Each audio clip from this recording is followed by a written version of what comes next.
Tonight, you'll discover a powerful secret that Buddhist monks have used for centuries to quiet the restless mind and find deep, meaningful rest.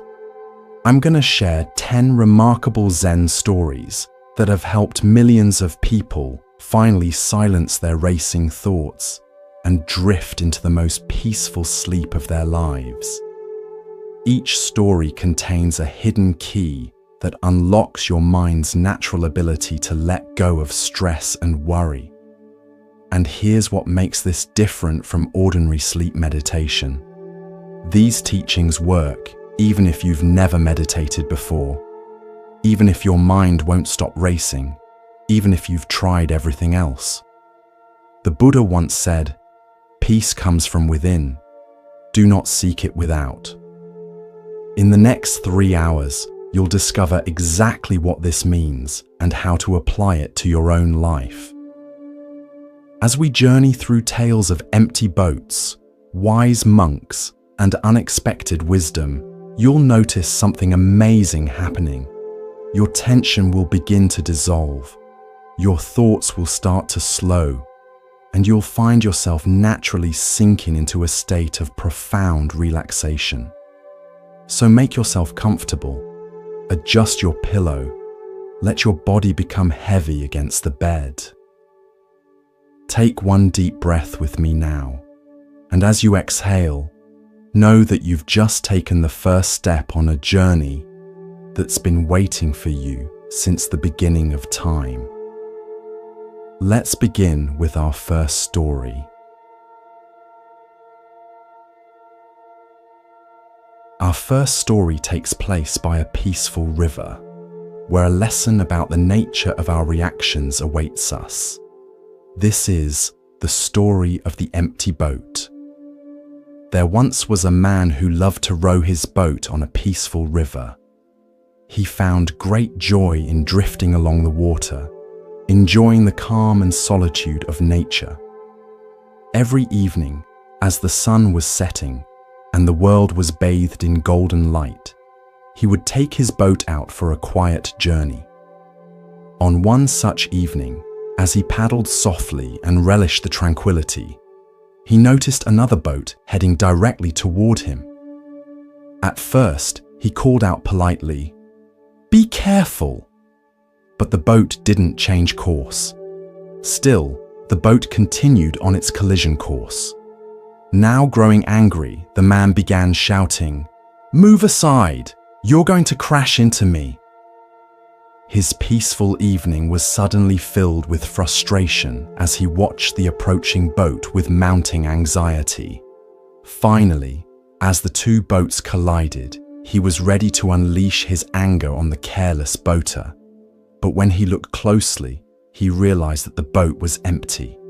There was no one inside. It was simply drifting, carried by the current.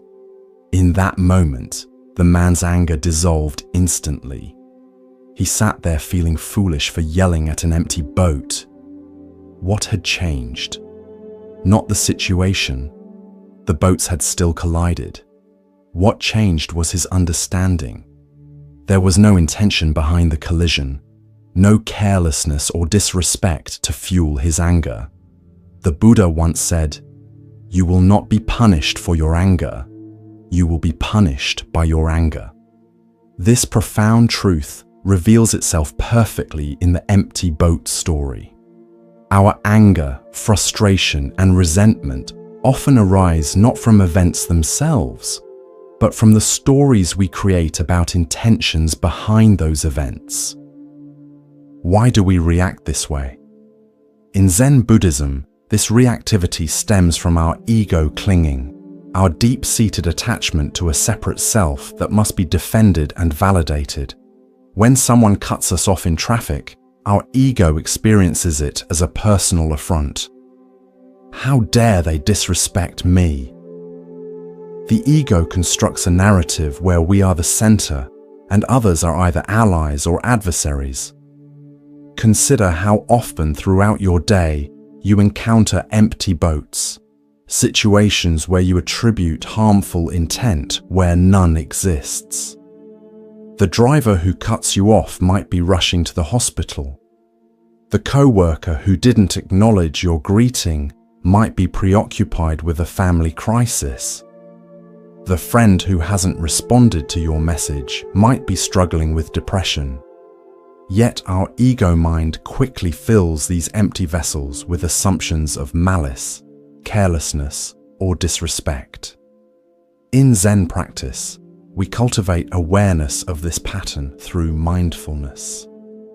By observing our thoughts without immediate identification, we can catch ourselves in the act of filling empty boats.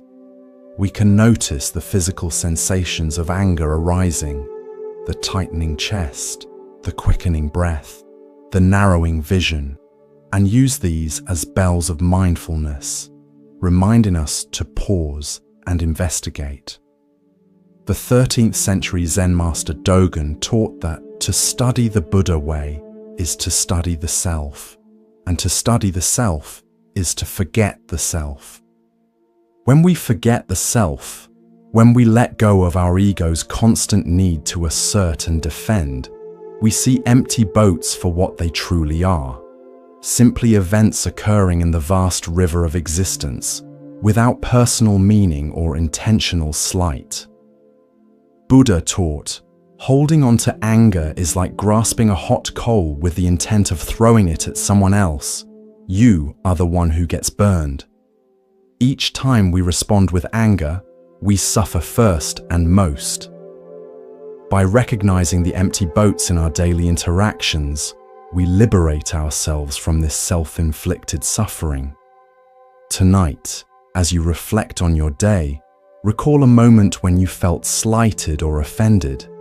Can you recognize the empty boat in that situation? Can you see how your own mind filled that empty vessel with assumptions and judgments? And in that recognition, can you feel the freedom that comes from letting go? As the Buddha said, peace comes from within. Do not seek it without. The tranquility we seek is already available to us when we stop filling empty boats with the stories created by our ego mind.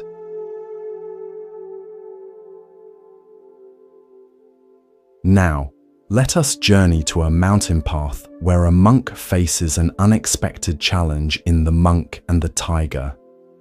Once upon a time, in a quiet mountain monastery nestled deep in the forest, there lived a wise and peaceful monk. Every day, he would take long walks through the surrounding woods, meditating on the beauty of nature and the teachings of the Buddha. He found great peace in the solitude of the forest, where he could connect deeply with the present moment and the world around him. One day, during his walk along a narrow mountain path, the monk suddenly heard a loud, frightening sound. A tiger's roar echoed through the trees. He froze for a moment, his heart pounding, and when he turned, he saw a large, fierce tiger charging toward him through the thick forest underbrush. The tiger's eyes were locked on him, and its powerful body moved with terrifying speed. The monk's first instinct was to run, and he did. He sprinted down the path, his robes billowing behind him as the tiger drew closer and closer. Desperate to escape, he saw a vine hanging down the side of a cliff. Without hesitation, he grabbed the vine and began to climb down, hoping to find safety below. As he descended the cliff, clinging tightly to the vine, he looked down and his heart sank. Below him, another tiger was pacing at the bottom of the cliff, waiting for him to fall. He was trapped. There was no way up and no way down. The monk paused, dangling from the vine with one tiger above and another below. His situation seemed hopeless. But as he hung there, suspended between the two tigers, something caught his eye. Growing out of the cliff's side, just within reach, was a small wild strawberry plant. On the plant was a single ripe red strawberry. In that moment, The monk stopped thinking about the tigers, his fear, and his predicament. Instead, he reached out with one hand, carefully plucked the strawberry, and put it into his mouth. He bit into the fruit, savoring its sweetness. The taste was exquisite. For that brief moment, all that existed was the joy of the strawberry's flavor. Sweet, fresh, and perfect. Despite the danger surrounding him, the monk found peace in that single mindful moment. He had accepted that he couldn't change his circumstances, but he could still fully experience the present. The monk smiled, knowing that this fleeting taste of sweetness was a reminder of life's beauty, even in the most precarious of situations. The Buddha taught, "Do not dwell in the past, do not dream of the future, concentrate the mind on the present moment." This teaching lies at the heart of the monk and tiger story. It reveals a profound truth about our human condition. We spend our lives suspended between two tigers, the regrets and wounds of our past and the fears and anxieties about our future. Why do we struggle so mightily with staying present? Zen Buddhism explains that our minds evolved primarily as survival mechanisms, constantly scanning for threats and planning for protection.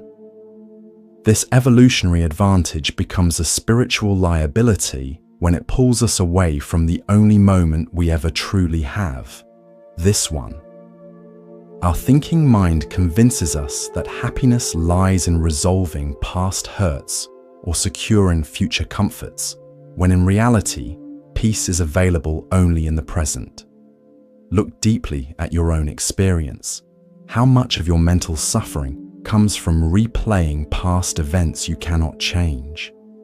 The harsh words you wish you hadn't spoken, the opportunity you missed, the relationship that ended painfully. These are the tigers above. And how much anxiety stems from anticipating future scenarios that may never materialize. The work presentation next week, the medical test results, the financial worries. These are the tigers below. Zen Master Thich Nhat Hanh taught, "The present moment is filled with joy and happiness. If you are attentive, you will see it." This is the strawberry in the story. The simple, available joy that exists alongside our difficulties. It doesn't deny the reality of our challenges. It simply offers us a different relationship to them. This strawberry might be the warmth of sunlight on your skin, the sound of a child's laughter, the taste of a simple meal, the comfort of your bed, or even the miracle of your own breath. These small pleasures are always available, even in our most difficult moments, but we miss them when we're consumed by the tigers of past and future. Zen practice teaches us to cultivate what the Japanese call ichi-go ichie, one time, one meeting, the recognition that each moment is a unique and unrepeatable gift.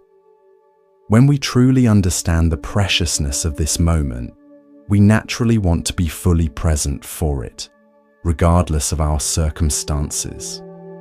The Buddha said, "The secret of health for both mind and body is not to mourn for the past, worry about the future, or anticipate troubles, but to live in the present moment wisely and earnestly." This wisdom invites us to notice where our attention habitually goes. Are you constantly rehearsing past conversations or rehearsing future scenarios? Can you gently guide your awareness back to the strawberry of the present moment, the simple sensory experiences available right now? Tonight, as thoughts of tomorrow's responsibilities or yesterday's regrets arise, remember the monk and the strawberry. What small joy might you savor right now, even amid uncertainty? Perhaps it's the rhythm of your breathing, the weight of the blanket on your body, or the quiet of this moment. The Buddha taught, "There is no path to happiness. Happiness is the path." By savoring the strawberries along our journey, we discover that peace is not waiting for us when the tigers disappear.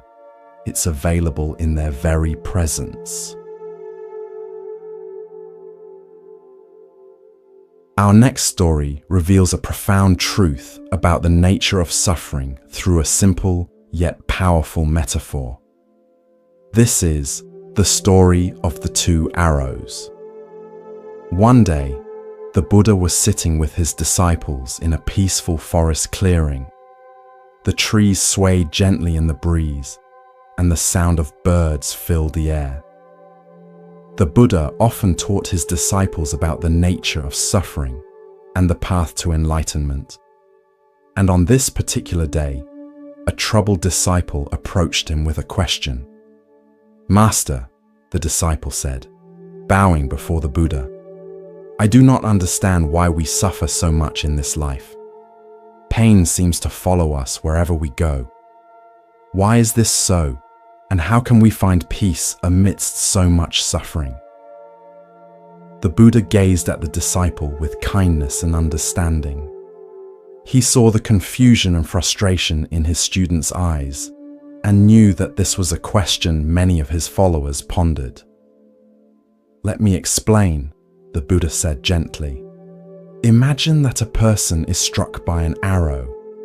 This arrow causes pain, and the pain is inevitable. This is the first arrow." The disciples nodded, understanding that the first arrow symbolized the inevitable difficulties of life. The physical pain of illness, injury, or loss. "But now," the Buddha continued, "imagine that after being struck by the first arrow, the person is then struck by a second arrow. This second arrow does not come from outside. It is created by the mind. It is the anger, fear, frustration, or sorrow that follows the pain. This is the second arrow." The Buddha paused, letting his words sink in. "You see," he said, "while the first arrow is unavoidable, the second arrow is optional. The first arrow represents the natural pain we all experience in life, the challenges and hardships we cannot escape. But the second arrow, the suffering caused by how we react to that pain, is something we can choose to avoid." The disciple listened intently as the Buddha explained that when we experience physical or emotional pain, the first arrow, we often make it worse by adding a second layer of suffering with our mental reactions. We become angry, resentful, or anxious, and these emotions deepen the wound. Instead of accepting the pain, we resist it, and in doing so, we increase our suffering. When we are struck by the first arrow, the Buddha continued, we must recognize it for what it is, a natural part of life. But we must also recognize the second arrow. It is the arrow we create ourselves. Through mindfulness and understanding, we can choose not to let the second arrow pierce us. "Master," the disciple asked, beginning to understand, "how can we avoid the second arrow? How can we prevent our minds from adding to our suffering?" The Buddha smiled. "By practicing mindfulness, we can observe our thoughts and emotions without becoming attached to them. When we feel pain, we can acknowledge it without judgment. We can accept that pain is part of life, but we do not need to dwell on it or create more suffering through resistance or negative thoughts. In this way, we can stop the second arrow before it strikes." The Buddha taught, pain is inevitable, suffering is optional. This simple yet profound statement captures the essence of the two arrows parable. We cannot avoid all pain in life. The first arrows will find us, but we have tremendous power over how much we suffer because of that pain. Why do we so readily shoot second arrows at ourselves? Zen Buddhism points to several aspects of our conditioned mind that create this pattern. First is our deeply ingrained habit of aversion, the mind's automatic recoiling from unpleasant experiences. When pain arises, we instinctively resist it, creating a layer of mental tension that compounds the original discomfort. Second is our tendency toward identification, the way we merge with our experiences thinking, I am in pain, rather than there is pain being experienced. This subtle difference has profound implications. When we fully identify with pain, it becomes all-consuming, defining our entire reality. When we observe it with some space, it becomes just one aspect of a larger experience. Third is our habit of proliferation, the mind's tendency to generate endless thoughts about our experiences. A simple headache becomes a cascade of worries. What if this is serious? What if it gets worse? Why does this always happen to me? I won't be able to focus at work tomorrow. Each thought is another second arrow, piercing us again and again. These mental habits operate largely unconsciously, which is why the Buddha emphasized mindfulness as the remedy. Through mindfulness practice, we develop the capacity to see these patterns as they arise. We learn to recognize the difference between the unavoidable first arrow of pain and the optional second arrows of our mental reactions. The Buddha said, "What you think, you become. What you feel, you attract. What you imagine, you create." This teaching reveals the creative power of our thoughts. Each time we respond to pain with aversion, identification, and proliferation, we create suffering. Each time we meet pain with mindful awareness and acceptance, we create opportunity for healing and growth. Consider a personal disappointment, perhaps a rejection, a failure, or a loss. The first arrow is the actual event and the natural emotional response it evokes. The second arrows might include thoughts like, "This always happens to me," globalizing, "I'll never succeed," catastrophizing, "I should have done better," self-criticism, or "This isn't fair," resistance to reality. Each of these thoughts creates additional suffering beyond the original disappointment. Zen teacher Charlotte Joko Beck said, "Pain is not something to be avoided, it's something to be experienced, without resistance." This is the heart of working skillfully with the first arrow. We don't deny pain or pretend it doesn't hurt. Instead, we bring curious, compassionate attention to the experience itself, without adding the second arrows of judgment, resistance, or elaborate storytelling. The Buddha taught, if you are facing in the right direction, all you need to do is keep walking. The right direction is toward our pain, not away from it. By turning toward difficult experiences with mindfulness, we develop the capacity to be with them skillfully, without compounding them with second arrows. Tonight, as you notice sensations in your body or emotions arising in your mind, can you discern the difference between the first and second arrows? Can you meet the inevitable pains of life, physical discomfort, emotional tenderness, or mental restlessness, with kind awareness rather than resistance? As the Buddha said, "The way is not in the sky, the way is in the heart." The path to freedom from suffering isn't found in escaping our human experience, but in meeting it with wisdom and compassion.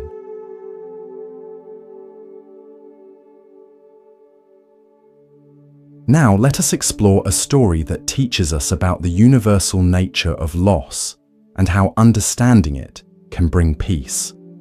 This is the parable of the mustard seed. Once long ago, there lived a young woman named Kisa Gotami.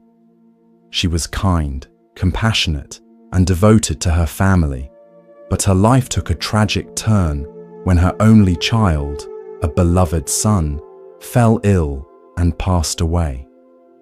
Overcome with grief, Kisa could not accept her son's death. She carried his lifeless body in her arms, wandering from house to house, desperately seeking someone who could bring him back to life. At each door, Kisa begged, "Please help me. My son is dead. Is there anyone who can cure him?" But everyone she approached turned her away, saying that there was nothing they could do. Her sorrow grew heavier with each step, and her heart ached more with every rejection. One day, Kisa's path led her to a wise elder who took pity on her and said, "Go to the Buddha. Perhaps he can help you." With a flicker of hope in her heart, Kisa Gotami hurried to the Buddha, who was known for his compassion and wisdom. She found him sitting calmly under a Bodhi tree, surrounded by his disciples. Falling to her knees, she placed her son's body before him and pleaded, "Master, please bring my child back to life. I cannot bear this pain." The Buddha looked at her with great compassion and understanding. He could see Kisa was deeply suffering, but he also knew that she needed to learn a profound truth about life and death. He thought for a moment and then spoke softly. "I can help you, Kisa. But first, you must bring me something. Go into the village and bring me a mustard seed." Kisa's heart leapt with hope. "Yes, Master, I will bring you a mustard seed," she said, her voice trembling with relief. But before she could leave, the Buddha added, "The mustard seed must come from a household that has never experienced death. If you can find such a household, bring the seed to me, and I will bring your child back to life." Kisa nodded eagerly and set off on her mission. She went to the first house in the village and knocked on the door. A kind woman answered, and Kisa explained her request. "Please, can you give me a mustard seed? But it must come from a home where no one has ever died." The woman looked at Kisa with sad eyes and said, "I am sorry, but my husband passed away last year." Kisa thanked her and moved on to the next house. Again she made her request, but this time the response was, "I am sorry, but my mother passed away many years ago." House after house, Kisa Gotami knocked on doors, hoping to find one that had never known death. But at every house, she heard stories of loved ones lost. A mother, a father, a brother, a sister, a child. As the day wore on, Kisa began to realize that death was not unique to her. It was a universal experience, one that touched every family. Finally, as the sun began to set, Kisa returned to the Buddha, empty-handed, but with a new understanding. She knelt before him, her heart no longer filled with desperate hope, but with acceptance. "Master," she said, "I could not find a single house that has never known death. Every family has experienced the loss of someone dear to them. Now I understand that death is a part of life and no one can escape it." The Buddha nodded gently and replied, "Kisa, you have learned an important truth. Death is inevitable and suffering comes to all who are attached to the things of this world. But by accepting the impermanence of life, you can find peace. Your grief was not unique, it is shared by all beings. This is the nature of existence." With these words, Kisa Gotami realized that her suffering, though intense, was not hers alone to bear. She had been blinded by her personal grief, but now she saw that all people experience loss. This new understanding allowed her to release her son's body and bury him with dignity, finally finding a sense of peace in the face of life's inevitable changes. The Buddha taught, "Everything that has a beginning has an ending. Make your peace with that, and all will be well." This profound teaching lies at the heart of Kisa Gotami's journey. Her story illuminates one of the most challenging yet liberating truths of existence. Nothing lasts forever, and our attempts to deny this reality only increase our suffering. Why do we resist the truth of impermanence so fiercely?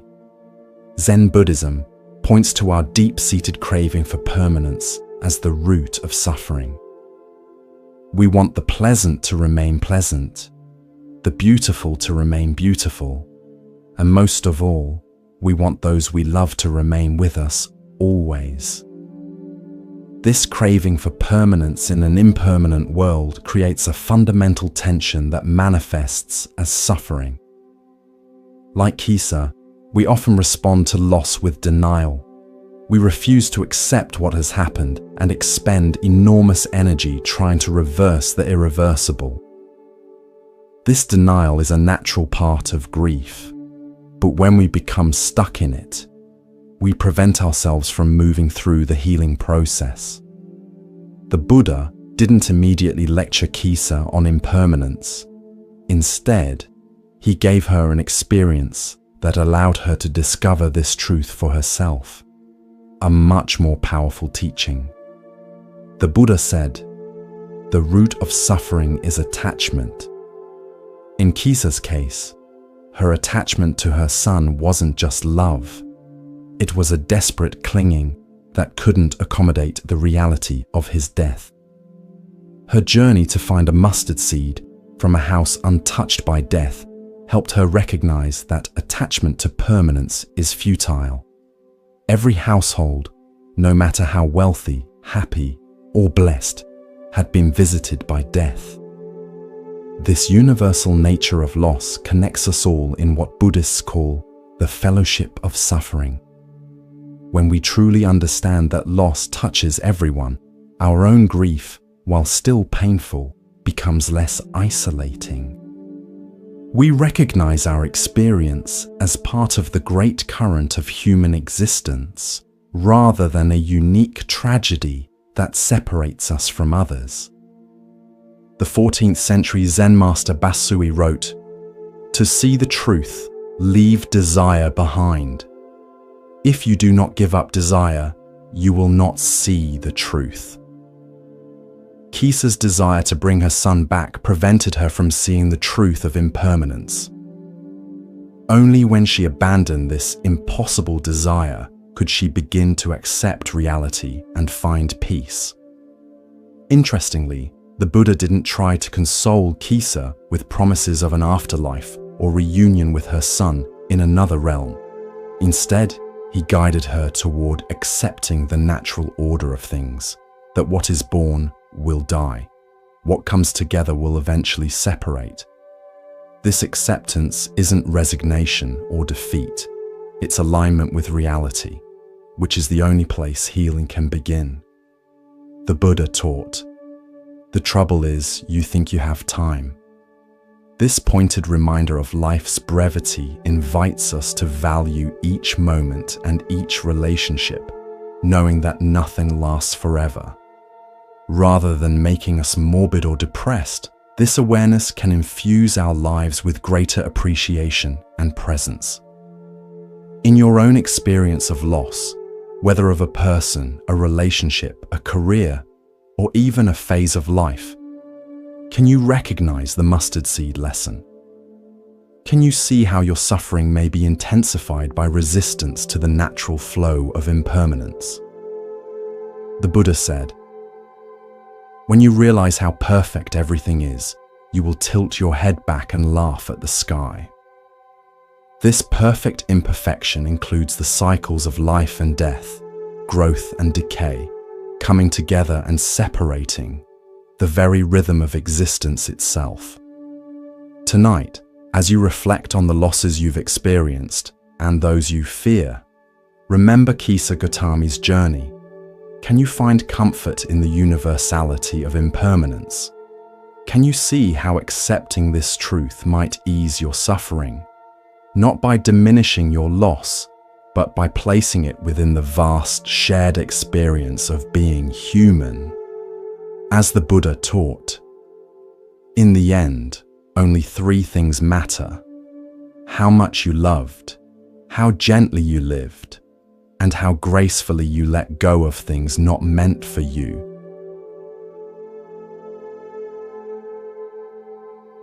Our next story speaks to the wisdom of suspending judgment and maintaining equanimity in the face of life's constant changes. This is The Farmer and the Horse. Once upon a time, in a small, quiet village, there lived a humble farmer. He was known by his neighbors for his hard work and calm demeanor. His farm was modest, and he had only one horse to help with all of his daily tasks, from plowing the fields to carrying heavy loads. Though he didn't have much, the farmer was content with his life. One day, his horse ran away. The farmer woke up to find that his stable was empty and the horse had vanished. His neighbors, hearing the news, rushed to his house to express their sympathy. "What terrible luck," they said. "How will you manage without your horse? This must be such a misfortune." The farmer, however, remained calm. He looked at his neighbors and simply replied, "Maybe." The neighbors were puzzled by his response. How could he be so indifferent to such bad luck? They shook their heads and returned to their homes, convinced that the farmer was in denial about his loss. A few days later, to everyone's surprise, the horse returned. But it didn't come back alone. It brought with it a group of wild horses from the mountains. Now the farmer had not just one horse, but several. The neighbors heard the news and rushed back to the farmer's house. This time, they were full of excitement. "How wonderful!" they exclaimed. "Now you have so many horses. What incredible fortune!" The farmer again looked at his neighbors, smiled calmly, and said, "Maybe." Once again, the neighbors were confused. Surely this was a stroke of good luck. But the farmer seemed just as indifferent as he was before. They wondered why he didn't seem more excited about his newfound wealth. A few days later, the farmer's son decided to try taming one of the wild horses. While riding the horse, he was thrown off violently and broke his leg. The injury was severe, and the son would be unable to help with the farm work for a long time. Hearing of the accident, the neighbors returned to the farmer's house once again. This time, they were filled with sympathy. "What bad luck," they said. "Your son has broken his leg, and now he cannot help you. This is truly unfortunate." As before, the farmer responded with his usual calmness. "Maybe," he said. The neighbors were now thoroughly baffled by the farmer. Every time something significant happened, whether it seemed good or bad, he gave the same nonchalant response. They couldn't understand why he wouldn't react more strongly to the events in his life. A few weeks later, the country was thrown into turmoil. A war broke out, and soldiers came to the village to draft all the young men into the army. Many of the village's sons were taken away to fight in the war. But because the farmer's son had a broken leg, he was not drafted and stayed home with his father. Once again, the neighbors visited the farmer. "How fortunate you are," they said. "Because of your son's injury, he was spared from the war. What amazing luck!" And once again, the farmer replied, "Maybe." The Buddha taught, nothing is permanent. Everything is subject to change. Being is always becoming. This truth forms the foundation of the farmer's wisdom. His consistent response of maybe reflects a deep understanding that life is in constant flux, and what appears favorable or unfavorable in one moment may reveal itself to be quite different in the next. Why do we rush to judge events as good or bad? Zen Buddhism points to our mind's habitual categorization, its constant sorting of experiences into desirable or undesirable, fortunate or unfortunate. This dualistic thinking creates an emotional roller coaster. We're elated when things go well and devastated when they go poorly. But as the farmer's story shows, we never have the complete picture. We cannot see how today's misfortune might prevent tomorrow's disaster, or how today's blessing might lead to tomorrow's challenge. The concept of non-judgment in Zen Buddhism doesn't mean indifference or apathy. The farmer wasn't emotionally detached from his life. Rather, he possessed what the Buddha called equanimity, upekkha, a balanced perspective that remains steady amid life's inevitable ups and downs. He cared about his horse, his son, and his livelihood, but he didn't allow his peace of mind to be at the mercy of changing circumstances. Zen master Seng Tsan wrote in the Xin Xin Ming, "The great way is not difficult for those who have no preferences." When we stop insisting that life conform to our ideas of how things should be, we find a deeper kind of freedom. We open ourselves to life's inherent wisdom, which often unfolds in ways our limited perspective cannot anticipate. The Buddha taught, "Do not overrate what you have received, nor envy others. He who envies others does not obtain peace of mind."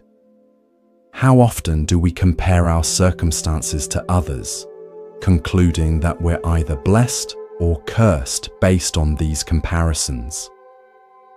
The farmer's neighbors constantly evaluated his situation based on their own judgments of good and bad, while the farmer himself remained free from these limiting perspectives.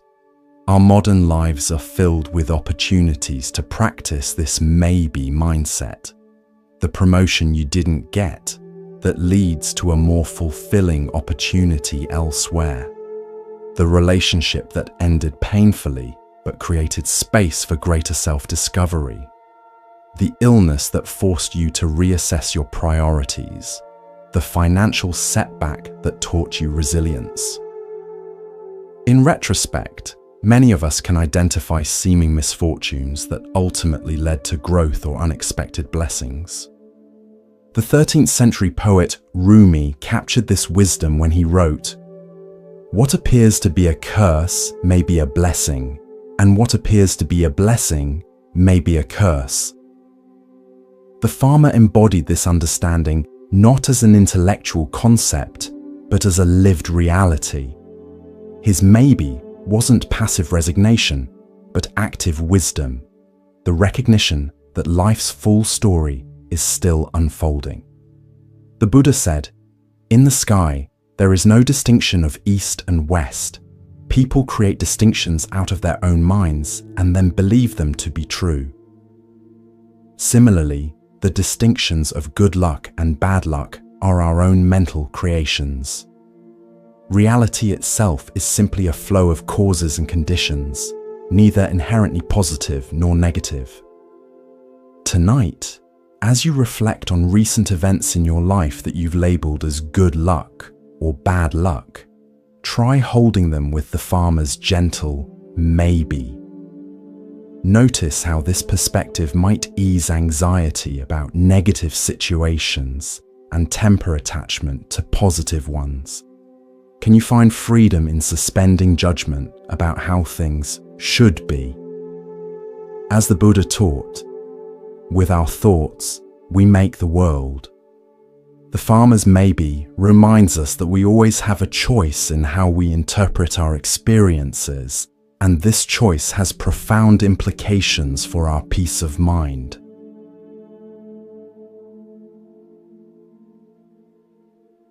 Our next story reveals the power of non-reactivity and emotional mastery. This is the Buddha and the Angry Man. Once upon a time, while the Buddha was teaching a group of disciples in a peaceful forest, a man approached him with anger burning in his eyes. The man had heard about the Buddha's wisdom and teachings, but he felt threatened by the Buddha's influence over others. Filled with jealousy and resentment, he decided to confront the Buddha and insult him in front of his followers. As the Buddha sat calmly under the shade of a Bodhi tree, the man stormed up to him and began hurling insults. "You are nothing but a fraud," the man shouted. "Who do you think you are? You may pretend to be wise and enlightened, but you're just deceiving people." The Buddha remained completely calm and unbothered by the man's harsh words. His expression didn't change, and he didn't respond to the man's anger.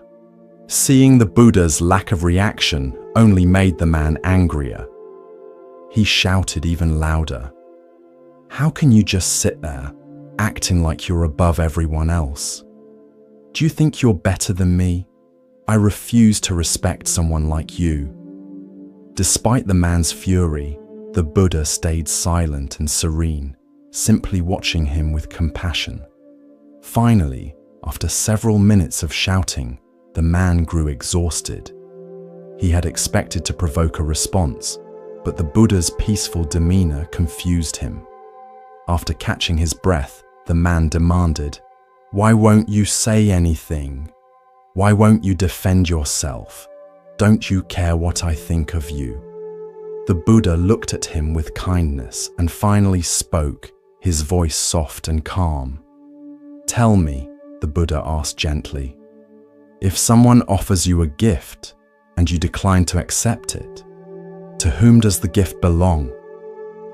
The man, puzzled by the question, thought for a moment before responding, "It would still belong to the person who offered it. If I don't take it, the gift remains theirs." The Buddha nodded. "Exactly. And in the same way, if you offer me your anger and I do not accept it, then who does the anger belong to?" The man was stunned by the Buddha's words. He realized that his anger had not affected the Buddha at all. Instead, it remained his own burden to carry. The Buddha continued, "If I refuse to accept your insults and your anger, they fall back on you. You are the one who suffers from them, not me. I choose not to be troubled by your words. Instead, I choose peace." The man stood in silence, contemplating what the Buddha had said. He realized that his anger had consumed him, but it had no power over the Buddha, who remained unaffected by it.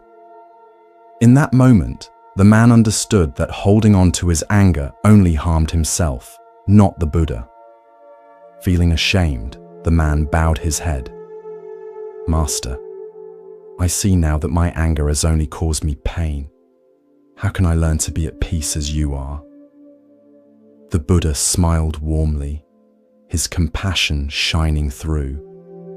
Anger is like a hot coal you pick up with the intention of throwing it at someone, but in the process, you burn yourself. Let go of the coal. Let go of your anger. Instead, practice mindfulness, compassion, and understanding. Through these, you will find peace. The man, humbled by the Buddha's wisdom, thanked him and bowed deeply. From that day forward, he sought to practice the Buddha's teachings, letting go of his anger and learning to find peace within himself. The Buddha taught, "You are not punished for your anger, you are punished by your anger." This profound insight illuminates why reactive emotions cause us such suffering. When we carry anger, resentment, or hatred, we damage ourselves far more than those toward whom these emotions are directed. Every moment spent in anger is a moment lost to peace. Every thought of revenge is energy diverted from healing. Why do we cling so tightly to our anger? Zen Buddhism identifies several factors that make anger particularly difficult to release. First is our sense of righteousness, the belief that our anger is justified and therefore worth holding on to. We confuse letting go of anger with condoning the behavior that triggered it. But the Buddha's teaching challenges this assumption. We can establish clear boundaries and seek justice without poisoning ourselves with reactive emotions. Second is our deep-seated identification with our emotions. We say, "I am angry," rather than "I am experiencing anger," making the emotion inseparable from our sense of self. When someone suggests we let go of anger, it can feel like they're asking us to let go of part of ourselves. Zen practice teaches us to create space between our awareness and our emotions, allowing us to observe them without being consumed by them. Third is our cultural conditioning around anger. Many of us are taught that anger is power, that it motivates action and commands respect. We fear that without anger, we might become passive or be taken advantage of. The Buddha's response to the angry man demonstrates true power, not the reactive force of aggression, but the stable, immovable strength of equanimity. The Buddha said, "Hatred never ceases by hatred, but by love alone is healed. This is an ancient and eternal law."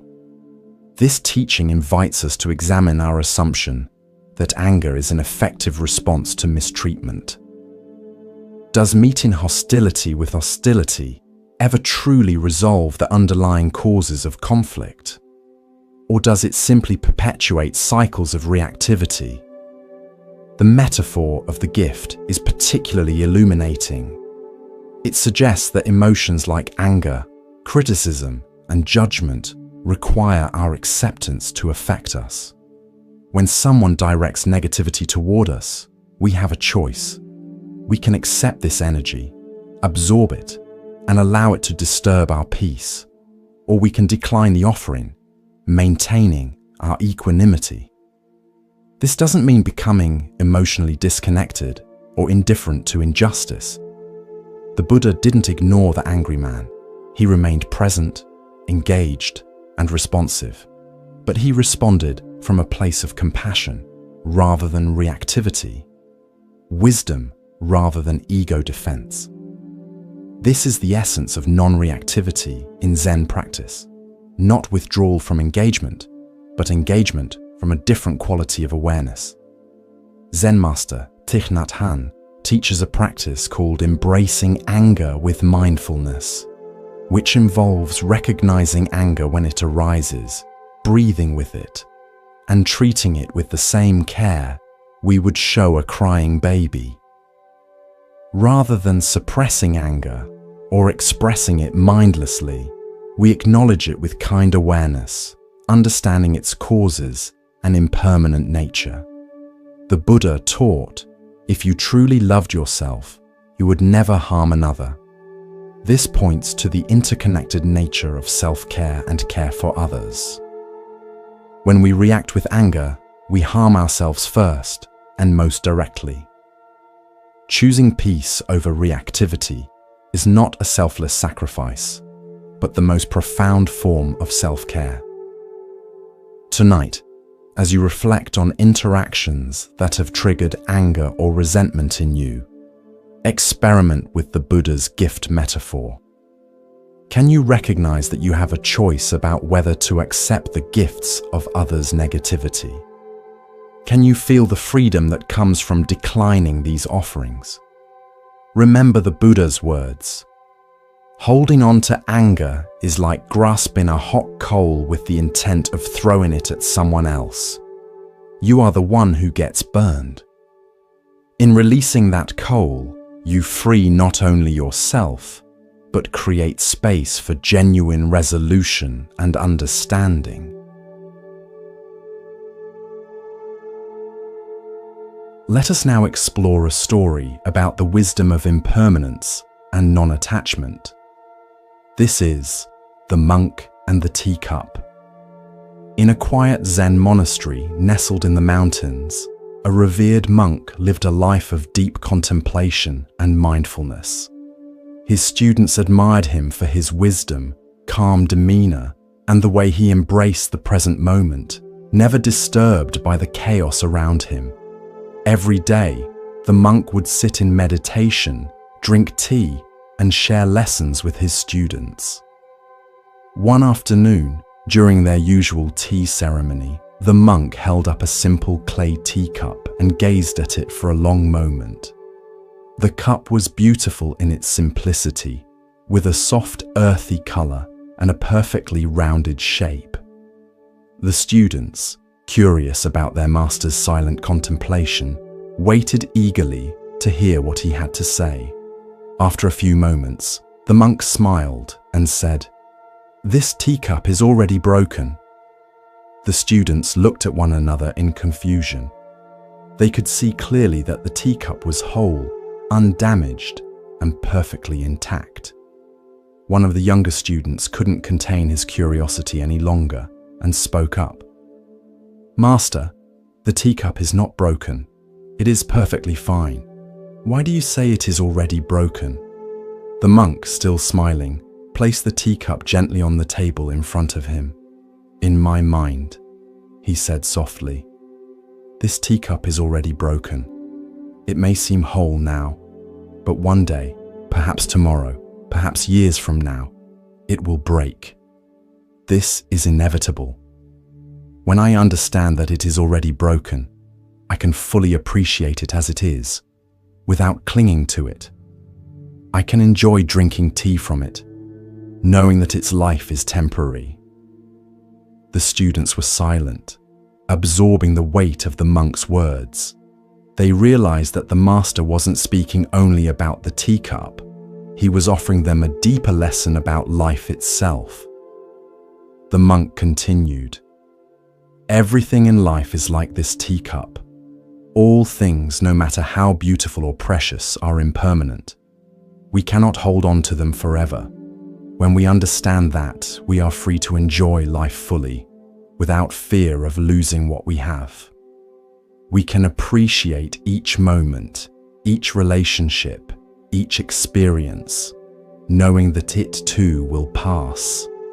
And when it is gone, we will not suffer because we have already accepted its impermanence." One of the older students nodded thoughtfully and said, "Master, does this mean we should not love or care for things because they will one day be gone?"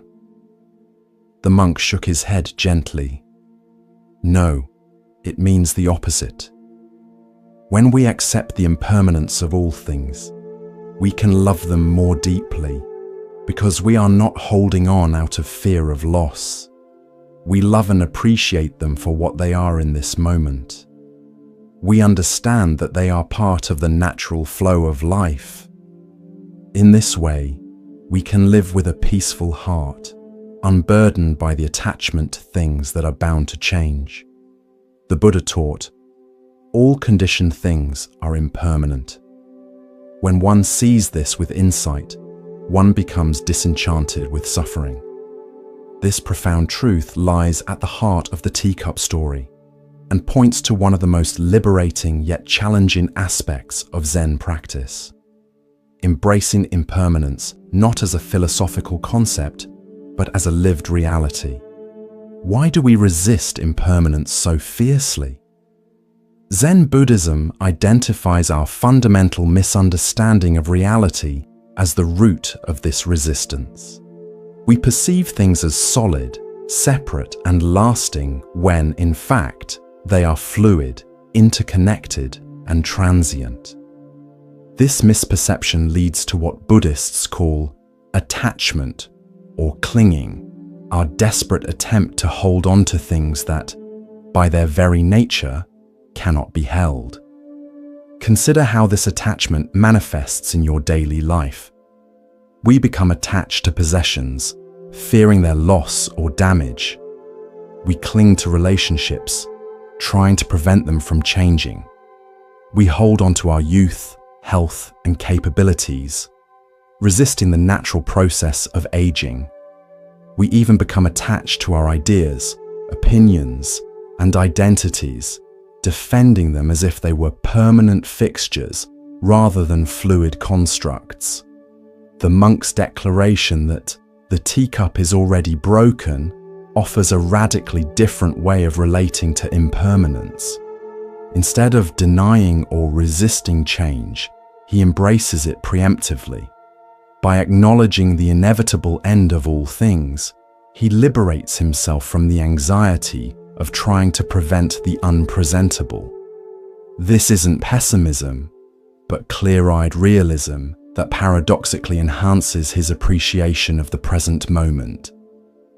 The Buddha said, "The world is afflicted by death and decay, but the wise do not grieve, having realized the nature of the world." This teaching isn't encouraging callousness or detachment from caring. Rather, it points to a different quality of caring, one not distorted by the impossible expectation of permanence.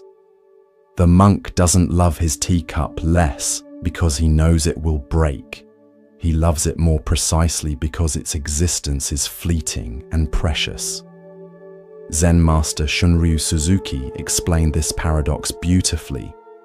When we understand the truth of impermanence and find our composure in it, we find ourselves in nirvana. This composure isn't achieved by resigning ourselves to loss, but by fully embracing the nature of reality.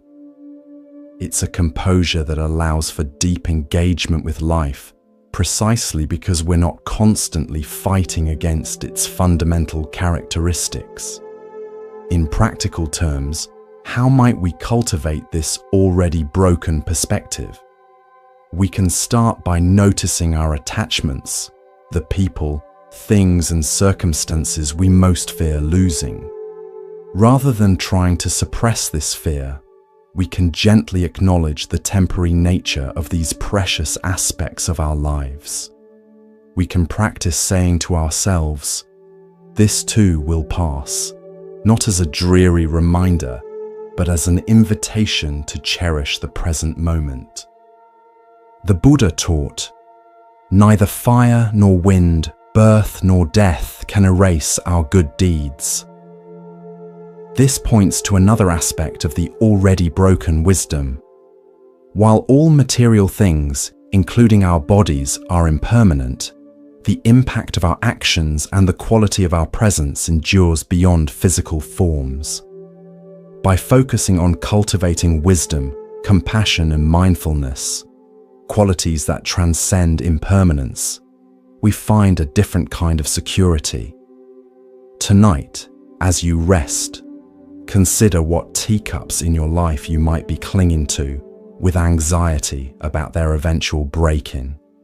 Can you experiment with the monk's perspective, mentally acknowledging their impermanence not as a threat, but as a reality that deepens their value? As the Buddha said, "The trouble is, you think you have time." The recognition of impermanence doesn't diminish life's beauty. It intensifies it, inviting us to appreciate fully what is here before it inevitably transforms.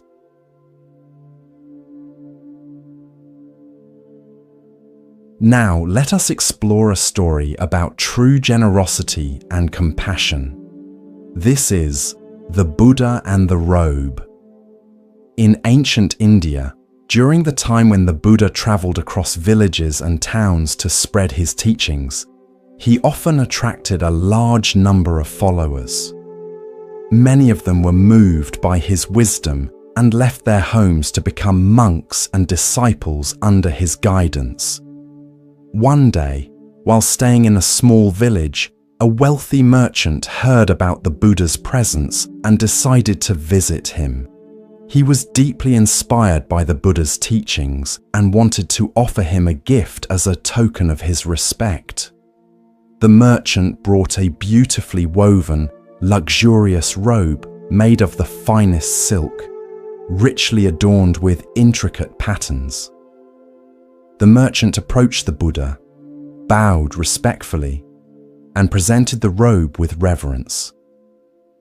"Lord Buddha, I wish to offer you this robe as a sign of my gratitude for your teachings," he said. The Buddha looked at the robe and then at the merchant with a gentle smile. He sensed the merchant's sincerity and the desire to give. However, the Buddha lived a life of simplicity and was not interested in material wealth or luxuries. His needs were few, and he taught his followers to live in simplicity as well. "Thank you for your kind gesture," the Buddha said, "but I cannot accept this robe.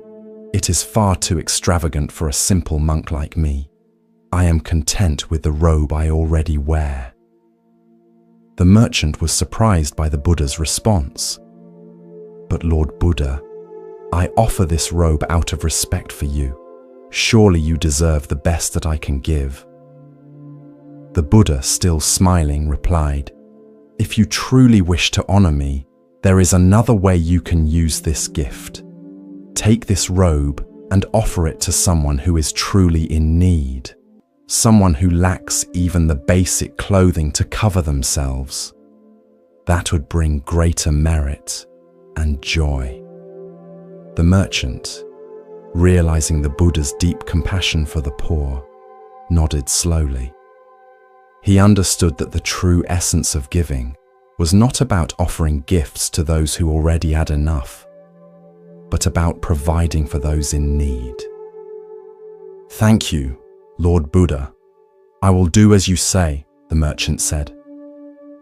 He took the robe and later found a poor man in the village who was shivering in the cold with only rags to wear. The merchant gave the robe to the poor man, who was overjoyed and deeply grateful. The next day, the merchant returned to the Buddha and shared what he had done. The Buddha nodded approvingly and said, "You have done well, my friend." True generosity is not in giving to those who expect or do not need, but in helping those who are in real need. By sharing your wealth with those who are less fortunate, you have brought true joy and compassion into the world.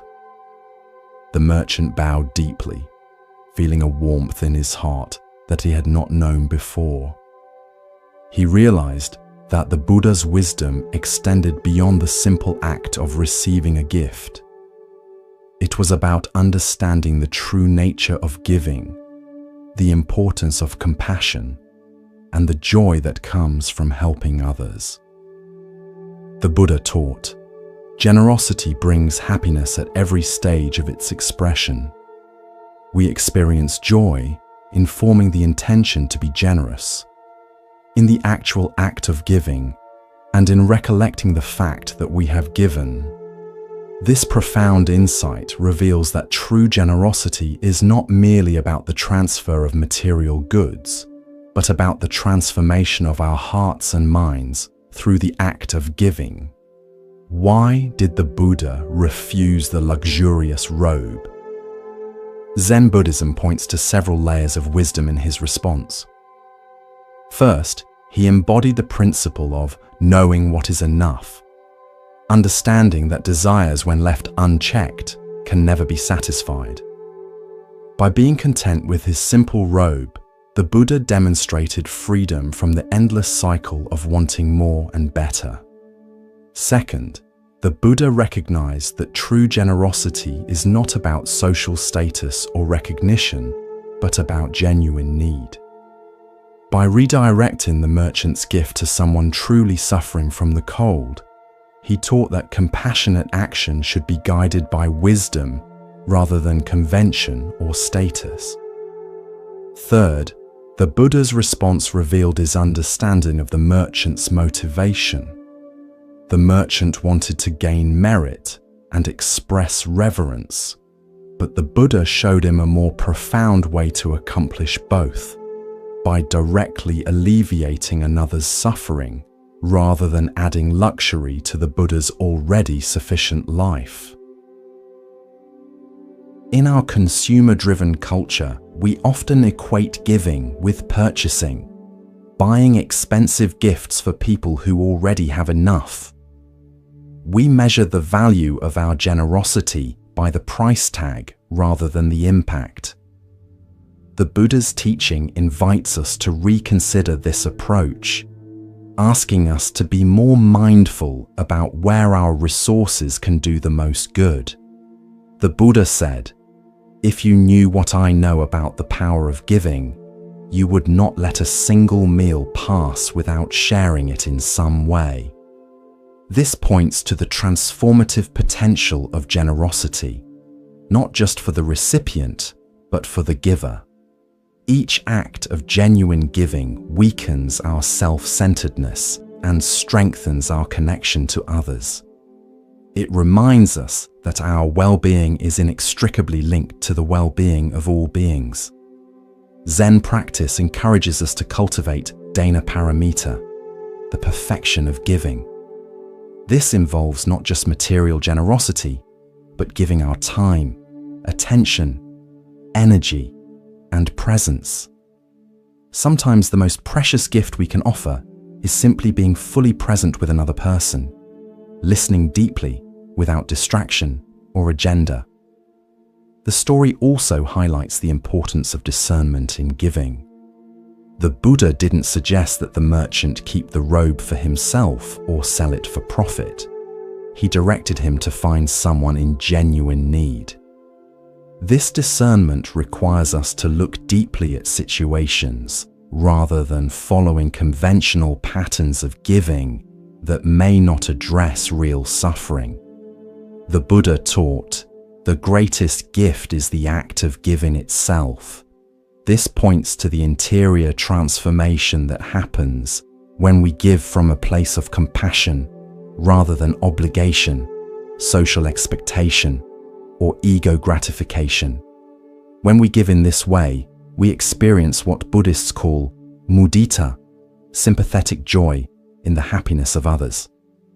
Tonight, as you reflect on your own acts of giving, consider whether they align with the Buddha's teaching in this story. Are there ways you might redirect your resources, material, emotional, or attentional, toward those in genuine need? Can you notice the difference in feeling between giving that comes from social obligation and giving that flows from compassion? Remember the Buddha's words, "If beings knew, as I know, the results of giving and sharing, they would not eat without having given, nor would the stain of selfishness overcome their minds." Now, let us explore a lesser-known Zen story that reveals profound wisdom about controlling our thoughts. This is The Two Monks and the River. Two monks, an elder and a younger disciple, were traveling together on a long journey. Their path led them through forests, over mountains, and across valleys. They walked in mindful silence for most of their journey, focusing on each step and each breath. As they approached a river, they saw a young woman standing at the edge. She was beautifully dressed in fine silks and appeared distressed. The river was swollen from recent rains, and she was afraid to cross it, fearing that the strong current would ruin her clothes and possibly put her in danger. Upon seeing the monks, she called out to them, "Please, kind sirs, could you help me cross this river? I must reach the other side, but I am afraid to wade through the water." Without hesitation, the elder monk walked over to the woman, gently lifted her in his arms, carried her across the river, and set her down safely on the other bank. The woman thanked him with a bow and continued on her way. The two monks resumed their journey in silence. As they walked, the younger monk appeared troubled. His brow was furrowed, and he kept glancing at his companion with a mixture of confusion and disapproval. After several hours of walking, the younger monk could no longer contain himself. "Master," he burst out, "as monks, we have taken vows not to touch women. How could you carry that woman across the river?" The elder monk looked at his companion with a gentle smile and replied, "I left the woman at the riverbank hours ago." "Why are you still carrying her?" The younger monk was struck silent by these words. He realized that while his companion had only carried the woman for a few minutes out of compassion and practical necessity, he himself had been carrying her in his mind for hours, burdening himself with judgment and disturbing his peace. The Buddha taught, "What we think, we become." This fundamental truth illuminates why the younger monk's mental burden was so much heavier than any physical weight the elder monk temporarily carried. While the elder monk responded to the immediate need with compassion and then returned to the present moment, the younger monk remained trapped in the past, replaying the scene over and over in his mind. Why do we, like the younger monk, so often carry unnecessary mental burdens? Zen Buddhism identifies several factors that contribute to this habit. First is our attachment to rules and concepts rather than principles. The younger monk was so fixated on the letter of the monastic rule that he missed its spirit, to live with purity and compassion. His rigid interpretation prevented him from seeing the elder monk's action as an expression of genuine Buddhist compassion. Second is our tendency toward judgment and mental proliferation. One thought leads to another and another, creating elaborate narratives and evaluations that pull us away from the present moment. The younger monk's initial observation led to hours of internal commentary, criticism, and confusion, all unnecessary and self-created suffering. Third is our difficulty distinguishing between skillful concern and unskillful rumination. While reflection on past actions can be valuable for learning, obsessive dwelling serves no purpose except to disturb our peace. The elder monk demonstrated the ability to act decisively when needed and then let go completely. In our daily lives, we all carry similar invisible burdens. The argument from last week that we keep rehearsing in our minds. The mistake at work that we can't stop replaying. The worries about future scenarios that may never materialize. Each of these mental patterns is like carrying a person across a river and never putting them down. The Buddha said, "Let go of the past, let go of the future, let go of the present."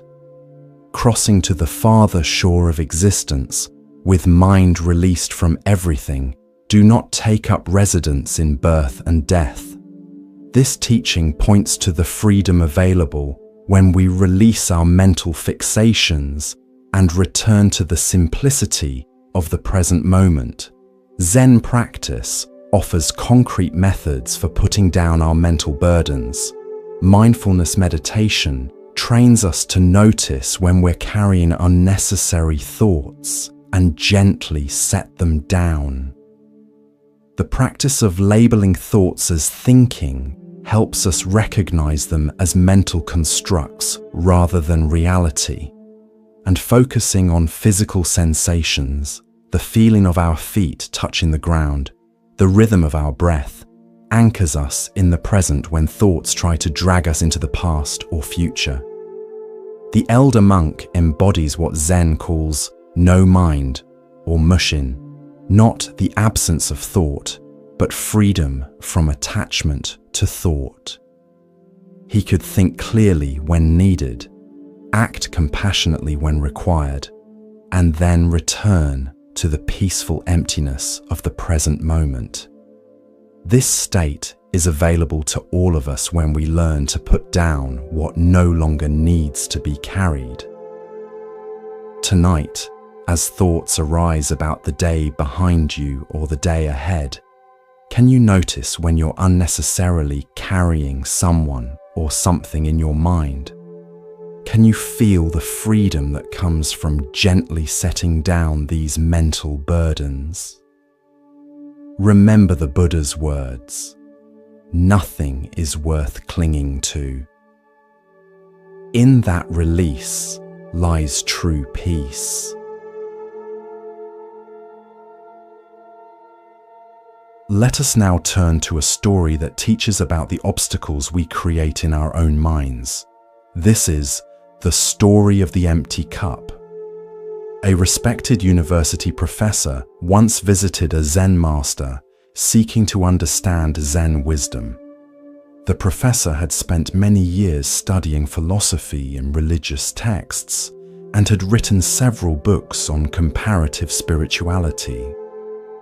He considered himself quite knowledgeable, but was curious about Zen's unique perspective.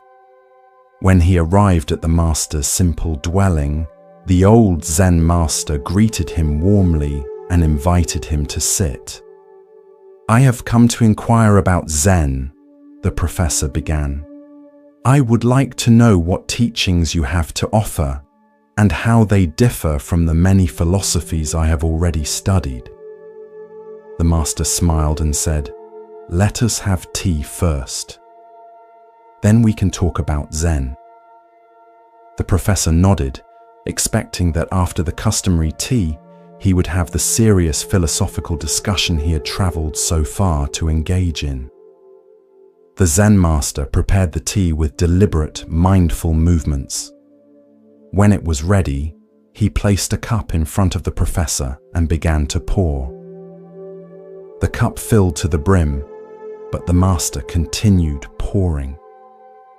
Tea spilled over the rim, across the table, and onto the professor's clothes and the floor. The professor jumped up in alarm. "Stop! The cup is full. No more will go in." The Zen master stopped pouring and looked directly at the professor. "Like this cup," he said, "you are full of your own opinions, theories, and assumptions. How can I show you Zen unless you first empty your cup?" The professor was stunned into silence.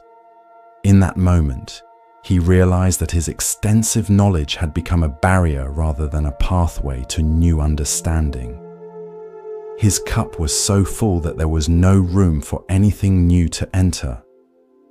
With this humbling insight, he bowed to the master, ready now to truly begin learning. The Buddha taught, "In the beginner's mind, there are many possibilities, but in the expert's mind, there are few." This teaching points to the importance of maintaining an open, receptive mind, what Zen calls beginner's mind or shoshin. When we approach life with the fresh perspective of a beginner, we remain open to infinite possibilities. When we believe we already know, we close ourselves to new insights. Why do we so readily fill our cups to overflowing? Zen Buddhism identifies several factors that contribute to this common human tendency. First is our ego's need for certainty and control. By convincing ourselves that we understand how things are, we create an illusion of security in an inherently uncertain world. Our opinions and beliefs become a fortress, protecting us from the vulnerability of not knowing. Second is our attachment to identity. Much of who we think we are is constructed from our accumulated knowledge, experiences, and viewpoints. To empty our cup feels threatening because it challenges our sense of self. If I let go of what I know, who am I? This fear keeps us clinging to our filled cups, even when they no longer serve us. Third is what Buddhists call the comparing mind. our habit of constantly measuring ourselves against others. In academic and professional contexts especially, knowing more than others becomes a source of status and recognition. The professor's identity and reputation were built on being knowledgeable, making it particularly challenging for him to adopt a stance of not knowing. The consequences of a full cup extend beyond limiting our learning. When our minds are crammed with preconceptions, we experience life through filters that distort our perception. We see not what is actually before us, but what our existing knowledge tells us should be there. We miss the richness and complexity of reality by forcing it to conform to our limited understanding. Zen practice offers specific methods for emptying our cups. Meditation trains us to observe how quickly we label, categorize, and judge experiences based on past knowledge. By noticing these mental habits, we create space between our pure awareness and our conceptual overlays. We practice putting aside what we think we know to encounter reality directly. The Buddha said, "With our thoughts, we make the world." When our thoughts are rigid and fixed, the world becomes small and predictable. When we empty our cups, approaching life with openness and humility, the world reveals its boundless wonder. In your daily life, notice when you approach situations with a cup already full. Perhaps it's a conversation where you're formulating your response before the other person has finished speaking, or a familiar activity you perform on autopilot, missing its unique qualities in this moment, or a person you think you understand completely, leaving no room for them to surprise you. Tonight, as you rest, experiment with emptying your cup. Let go of what you think you know about relaxation, sleep, or even these stories you're hearing. Can you listen with fresh ears, as if hearing these words for the first time? Can you feel the spaciousness that emerges when you set aside the need to evaluate, analyze, or categorize? As the Buddha taught, empty your boat of water, it will go lightly and swiftly. Similarly, when we empty our minds of preconceptions, we move through life with greater ease and joy. Now, let us explore a story about finding wisdom in unexpected places. This is the story of the Zen master and the dirty road. A Zen master was traveling with a group of disciples along a countryside road. The rainy season had turned the path into a muddy, difficult journey. As they walked mindfully, paying attention to each step, they came upon a beautiful temple on a hill overlooking the road. The group decided to visit the temple and climbed the hill. When they arrived, they found a magnificent structure with intricate carvings, golden statues, and meticulously maintained gardens.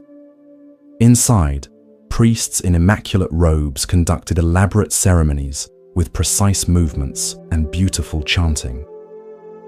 The disciples were impressed by the temple's splendor and the priests' dedication to their rituals. After spending some time observing, they gathered around their master outside the temple. "Master," one disciple asked, "what do you think of this temple and its practices? Is this the path to enlightenment?" The Zen master didn't answer immediately. Instead, he led his disciples back down to the muddy road they had been traveling on. He stopped at a particularly dirty section, knelt down, and placed his hand in the mud. Then he drew a circle in the muddy ground. Looking at his disciples, he said, "The truth can be found here as well." The disciples were confused at first, but slowly they began to understand. The master was showing them that enlightenment was not confined to beautiful temples or perfect rituals. The mud, ordinary, messy, and commonly avoided, contained the same ultimate reality as the Golden Temple. True wisdom could be found anywhere by those with eyes to see. The Buddha taught, if you cannot find the truth right where you are, where else do you expect to find it? This profound insight lies at the heart of the Zen Master's mud circle. It challenges our tendency to seek enlightenment in special places, extraordinary experiences, or perfect conditions, anywhere but the immediate reality of our lives. Why do we struggle to recognize the wisdom available in ordinary moments? Zen Buddhism points to our habitual spiritual materialism, the tendency to turn spirituality into another form of acquisition and achievement. We believe enlightenment is found through accumulating special experiences, teachings, or credentials, rather than penetrating the reality of our everyday existence. The mud represents the aspects of life we typically try to avoid or transcend: the messy emotions, uncomfortable sensations, tedious tasks, and imperfect relationships that make up much of our human experience. We imagine that spiritual growth means rising above these muddy realities, not realizing that they themselves contain the very wisdom we seek. In Japanese aesthetics, there is a concept called wabi-sabi, finding beauty in imperfection, impermanence, and incompleteness. The mud circle embodies this perspective, inviting us to discover profundity in what appears common or flawed. The crack in a teacup, the wrinkles on an aging face, the garden gone slightly wild. These imperfections contain their own unique wisdom and beauty when seen with clear eyes. Zen Master Dogen wrote, "If you cannot find the truth where you are, where do you expect to find it?" This echoes the Buddha's teaching and points to the mistake of externalization, looking outside ourselves for what can only be found within. The temples we build, the rituals we perform, the texts we study, these are all fingers pointing to the moon, not the moon itself. In practical terms, how might we apply the wisdom of the mud circle? We can start by bringing curious attention to the ordinary moments we typically overlook. Washing dishes, waiting in line, feeling tired, experiencing conflict. Rather than seeing these as obstacles to our spiritual practice, we can recognize them as the very ground of practice itself. The Buddha said, "My teaching is not a philosophy. It is the result of direct experience." This points to the experiential nature of true wisdom, not something learned intellectually, but realized through immediate contact with life itself. The mud on the road offered this direct experience in a way that observing temple rituals as a spectator could not. Tonight, as you rest, consider the mud circles in your own life. The ordinary, challenging, or uncomfortable aspects you might typically try to avoid or change. Can you bring the same attention to these experiences that you would to a beautiful sunset or a profound spiritual teaching? Can you sense the potential wisdom waiting to be discovered in these unexpected places? As the Buddha taught, all experiences are preceded by mind, led by mind, created by mind. When we approach even the muddiest moments with an open, curious mind, we transform them from obstacles into pathways to deeper understanding.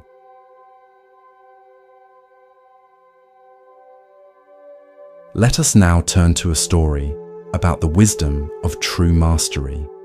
This is the story of the master archer. In ancient China, there lived a master archer known throughout the land for his extraordinary skill. His arrows never missed their mark, and his reputation had spread far and wide. The emperor himself had recognized the archer's talents, bestowing upon him honors and riches. One day, a young archer approached the master. Having heard of the elder's legendary abilities, the young man was eager to learn his secrets.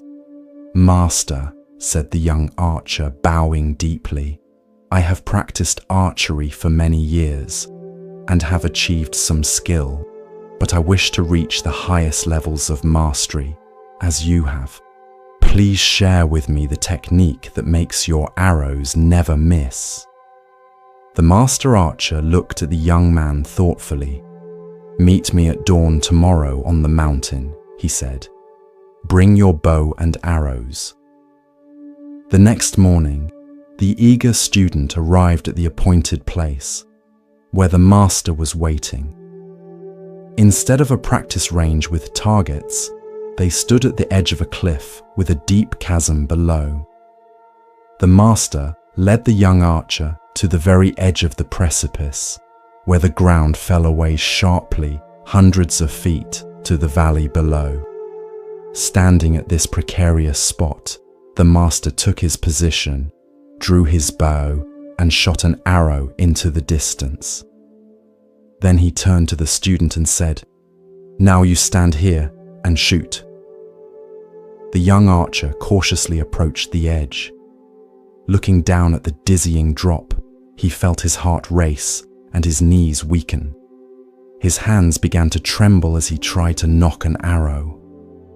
After several attempts, he stepped back from the edge.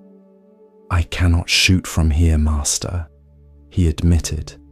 "The height makes me dizzy, and fear makes my hands unsteady.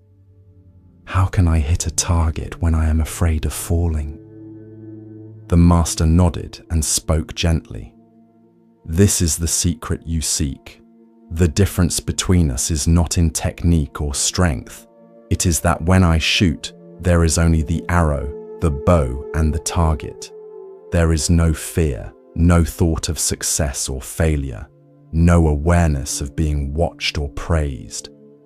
There is not even a self who is shooting. There is only the perfect unity of archer and target." He continued, "You miss your mark not because your skill is lacking, but because you are divided. Part of you shoots the arrow, while another part fears falling, hopes for success, worries about failure, and remains self-conscious. When you can shoot with your whole being, undivided by fear or desire, you will find the mastery you seek." The young archer bowed deeply, understanding that he had received a lesson far more valuable than any technique. He had been shown the true path to mastery, not just in archery, but in all of life. The Buddha taught, "Your work is to discover your world, and then with all your heart, give yourself to it." This teaching perfectly captures the essence of the master archer's wisdom. True mastery in any field comes not from technique alone, but from total presence and the dissolution of the separate self that creates division within us. Why do we struggle to achieve this state of undivided attention? Zen Buddhism identifies several factors that fragment our awareness. First is our habitual self-consciousness, the part of our mind that stands apart from experience, evaluating our performance, comparing ourselves to others, and seeking validation. This observing ego creates an artificial separation between ourselves and our actions. Second is our attachment to outcomes, our fixation on success or failure, praise or criticism, reward or punishment. When we shoot an arrow, literally or metaphorically, while obsessing about whether it will hit the target, we introduce tension and hesitation that interfere with natural performance. Third is our fear, the survival instinct that, while necessary in truly dangerous situations, often activates unnecessarily during ordinary challenges. The young archer's fear of falling represented all the ways we hold back from full commitment because of perceived risks to our safety, status, or self-image. In Japanese Zen, this state of complete absorption is called mushin, no mind, or zanmai, samadhi. It's a condition where the distinction between subject and object dissolves and action flows without the interference of self-conscious thought. Athletes call it being in the zone, artists know it as being carried by the work, and musicians experience it as becoming one with the music. The Buddha said, "Just as a solid rock is not shaken by the storm, even so, the wise are not affected by praise or blame." This steadiness comes not from rigidity, but from complete immersion in the present activity, undistracted by concerns about how others perceive us, or whether we measure up to some external standard. Zen practice cultivates this capacity through both formal meditation and mindful engagement with everyday activities. In Zazen, seated meditation, we practice letting go of thoughts, returning again and again to simple presence. In activities like archery, calligraphy, tea ceremony, or martial arts, we train in bringing this same quality of undivided attention to action. In your own life, you've likely experienced moments of this complete absorption, perhaps while engaged in a sport, creating art, solving a challenging problem, or even during mundane activities like washing dishes or walking in nature. In these moments, the separate self temporarily dissolves, and we experience the joy of undivided presence. The Master Archer's lesson applies to everything we do. Whether you're having a conversation, working on a project, caring for a child, or preparing a meal, can you bring your whole being to the activity?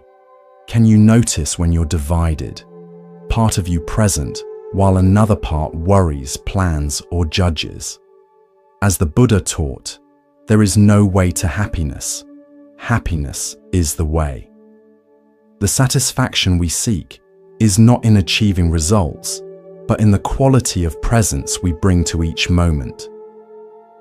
Tonight, as you prepare for sleep, can you approach rest with the archer's undivided attention?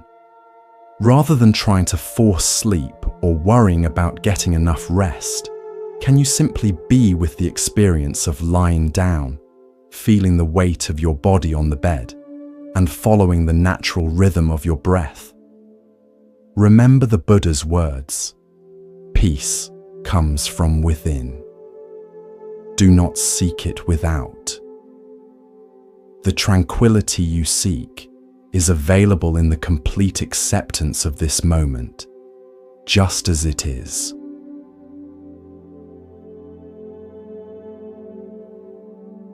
Let us now explore a story about finding solutions by approaching problems differently. This is the story of the Zen master and the heavy stone. In a small village nestled among mountains, the main road was partially blocked by an enormous stone that had fallen from the cliffs above. The stone was so large and heavy that none of the villagers could move it, despite their best efforts. Several strong men had tried pushing it together, but it wouldn't budge. Others had attempted to break it into smaller pieces, but the stone was unusually hard, and their tools merely scratched its surface. Some had tried digging around it to roll it away, but the ground was too firm and the stone too deeply embedded. After many failed attempts, the villagers decided to seek help from a Zen master who lived in a monastery nearby. The master was known for his wisdom and creative solutions to difficult problems. When the villagers explained their predicament, The Zen master agreed to come see the stone. A crowd gathered as the elderly master slowly made his way to the obstacle. Everyone expected him to offer some profound technique or organize a better method for moving the heavy boulder. Upon reaching the stone, the master circled it slowly, examining it from all angles with great attention. The villagers waited anxiously for his solution. Finally, the master stopped, looked at the gathered crowd and asked, "Why must the stone be moved?" The villagers were confused by the question. "Because it blocks the road," one replied. "It makes travel difficult and slows our carts and wagons." The master nodded thoughtfully and said, "The stone blocks one path, but perhaps it creates another." He then guided the villagers in clearing and forming a new path around the stone. With many hands working together, they soon created a smooth alternate route that curved gently around the boulder. Not only did this new path solve their problem, but the massive stone became a landmark, a natural monument that gave their village a unique identity. Children played on it, elders rested in its shade, and over time, the villagers came to appreciate the very obstacle they had once resented. Before leaving, the Zen master said to them, "Some obstacles cannot be removed. The wisdom lies in finding a way to live with them or around them. What appears to block your path might actually be showing you a new direction." The Buddha taught, "As the fletcher whittles and makes straight his arrows, so the master directs his straying thoughts." This teaching points to the importance of directing our minds skillfully, not forcing them into predetermined paths, but gently guiding them toward creative solutions. The villagers had been so fixated on removing the stone that they couldn't see any alternative approach. Why do we so often get stuck in one way of viewing problems? Zen Buddhism identifies several mental patterns that limit our perspective. First is our attachment to expectations, our fixed ideas about how things should be. The villagers were convinced that the proper solution could only involve moving or breaking the stone because that would restore the road to its original state. Second is what Buddhists call fixed mind or rigid thinking, the inability to adapt our approach when faced with resistance. When our initial efforts don't succeed, we often just try harder using the same method, rather than stepping back to reconsider our entire approach. Third is our failure to question our assumptions. The villagers assumed that the problem was the stone itself, rather than their relationship to it. By reframing the situation, the stone isn't the problem, our need for a path is. The Zen master opened up new possibilities that were invisible from within the original framework. Zen practice cultivates mental flexibility through koans, paradoxical stories or questions that cannot be solved through conventional thinking.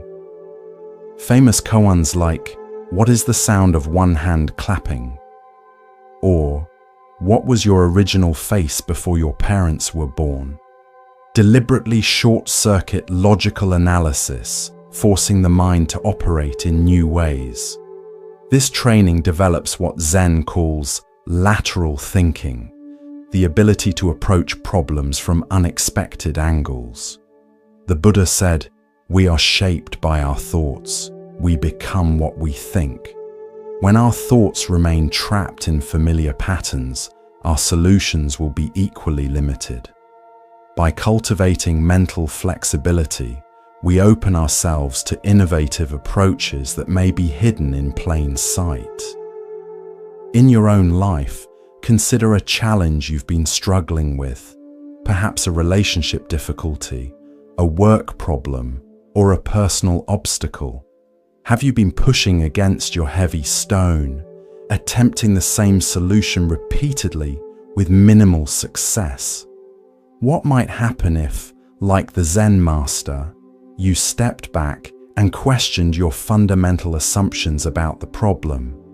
The Japanese concept of ma, the space between things, offers additional insight. Sometimes the solution lies not in the elements themselves, but in the relationship between them. The villagers found their answer not in the stone or the road as separate entities, but in reconsidering how they could relate to each other.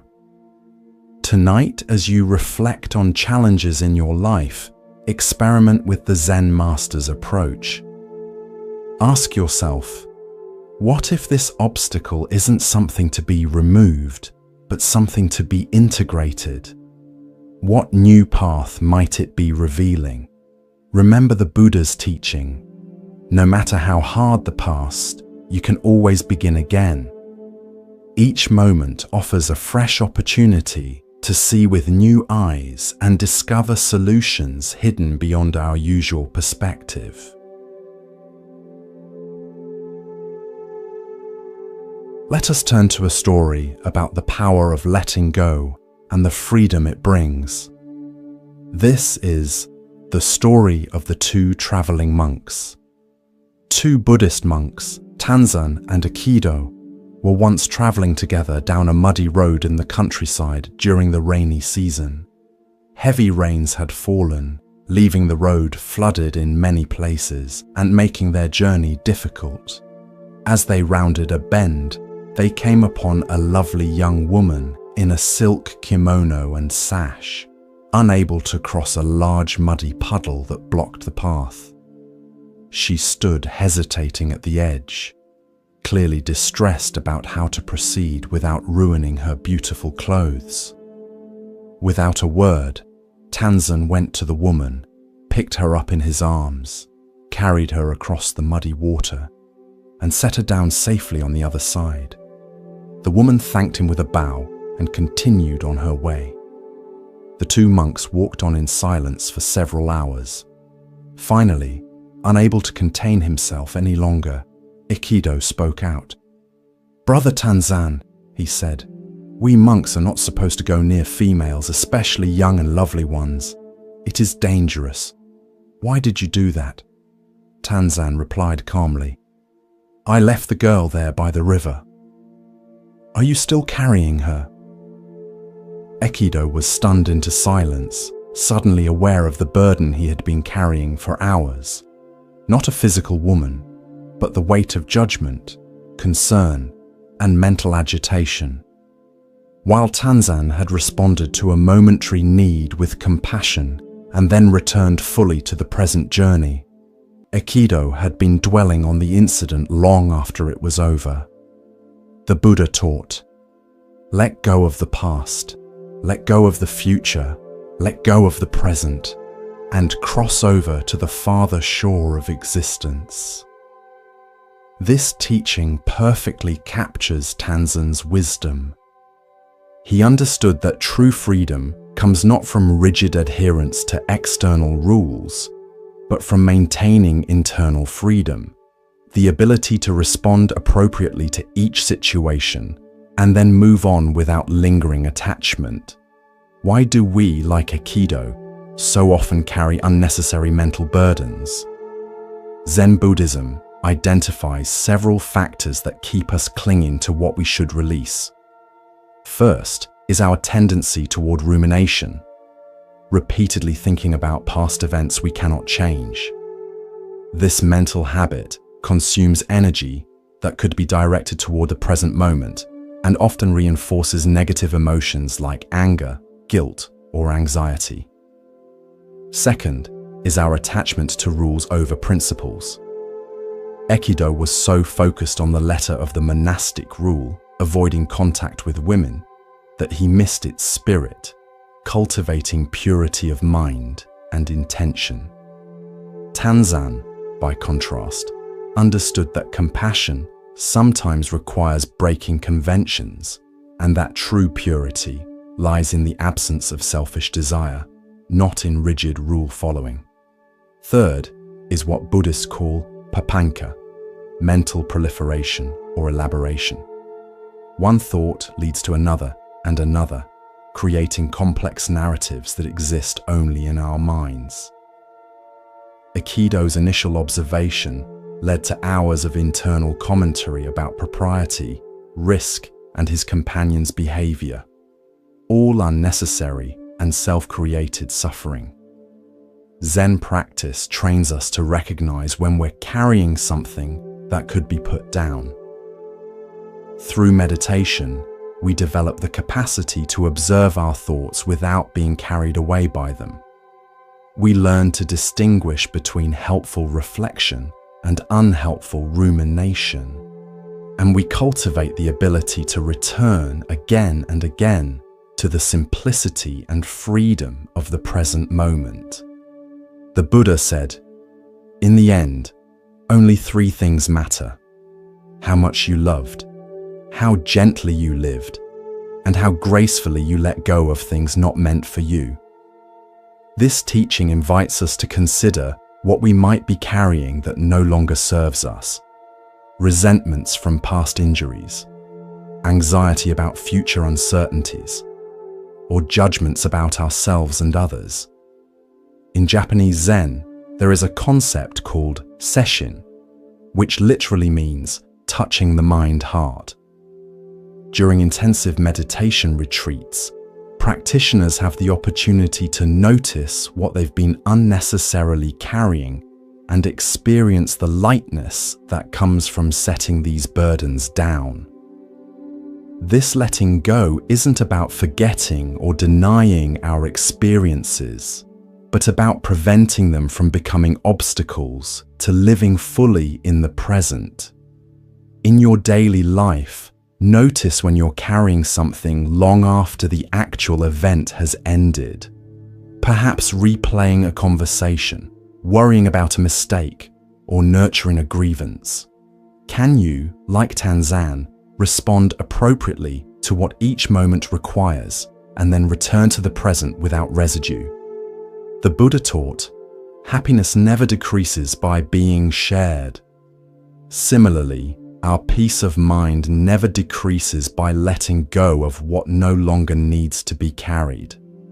Tonight, as you prepare for rest, experiment with setting down whatever mental burdens you've been carrying throughout the day.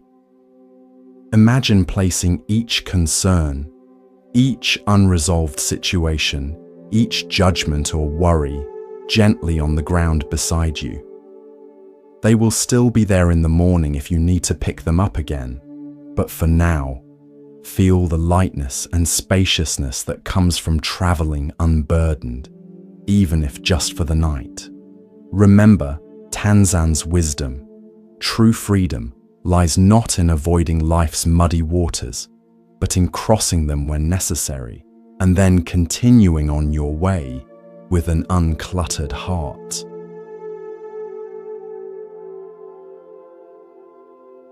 Let us explore a story about the power of inner silence. This is The Cricket in the Temple. In a bustling Japanese city, a magnificent temple stood for centuries, its golden roof gleaming in the sun. Despite being surrounded by the noise of modern life, traffic, construction, crowds of tourists within its walls, a sense of profound peace prevailed. One day, a young musician visited the temple. Having studied both music and meditation, he was curious about the quality of silence that seemed to permeate the sacred space. As he sat quietly in a corner of the main hall, he closed his eyes and focused on his hearing, trying to understand what made this silence so special. To his surprise, beneath the occasional footsteps of visitors and the distant city noise, he detected a subtle, rhythmic sound, so faint it was almost imperceptible.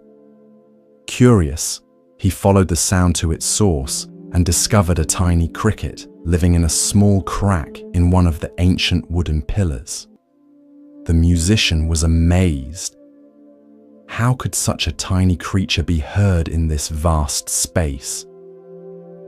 He approached an elderly monk who was sweeping the temple floor and asked, "Venerable one, have you noticed there's a cricket living in that pillar?" The old monk smiled. "Ah, you've heard our little friend. He has lived in the temple for many years. But how is it possible that such a tiny sound can be heard in this large temple, with all the noise from the city outside?" the musician asked. The monk put down his broom and gestured for the young man to follow him. He led the musician to the entrance of the temple and reached into his robe, pulling out a single coin. "Watch," he said. He dropped the coin onto the stone floor. At the sound of the coin falling, nearly every visitor in the crowded temple turned their heads to look. The monk turned to the puzzled musician. "People hear what they are listening for," he said gently. "The coin is no louder than the cricket, but everyone notices it because money speaks a language all are trained to hear. The cricket sings day and night, but few notice because they are not listening for such voices." He continued, "Those who quiet their inner noise can hear what others miss. Not just crickets, but the whispers of wisdom that speak constantly beneath the clamor of everyday life. True silence is not the absence of sound, but the presence of attention." The young musician bowed deeply, understanding that he had received a teaching far more valuable than any musical technique. He had been shown the difference between hearing and listening, between external quiet and true inner silence. The Buddha taught, "He who is patient is the greatest warrior." This teaching relates profoundly to our capacity for inner silence. The greatest battles are often fought not against external enemies, but against our own internal noise. The constant chatter of thoughts, judgments, desires, and fears that drown out the subtle wisdom available in each moment. Why do we struggle to hear the crickets in our lives?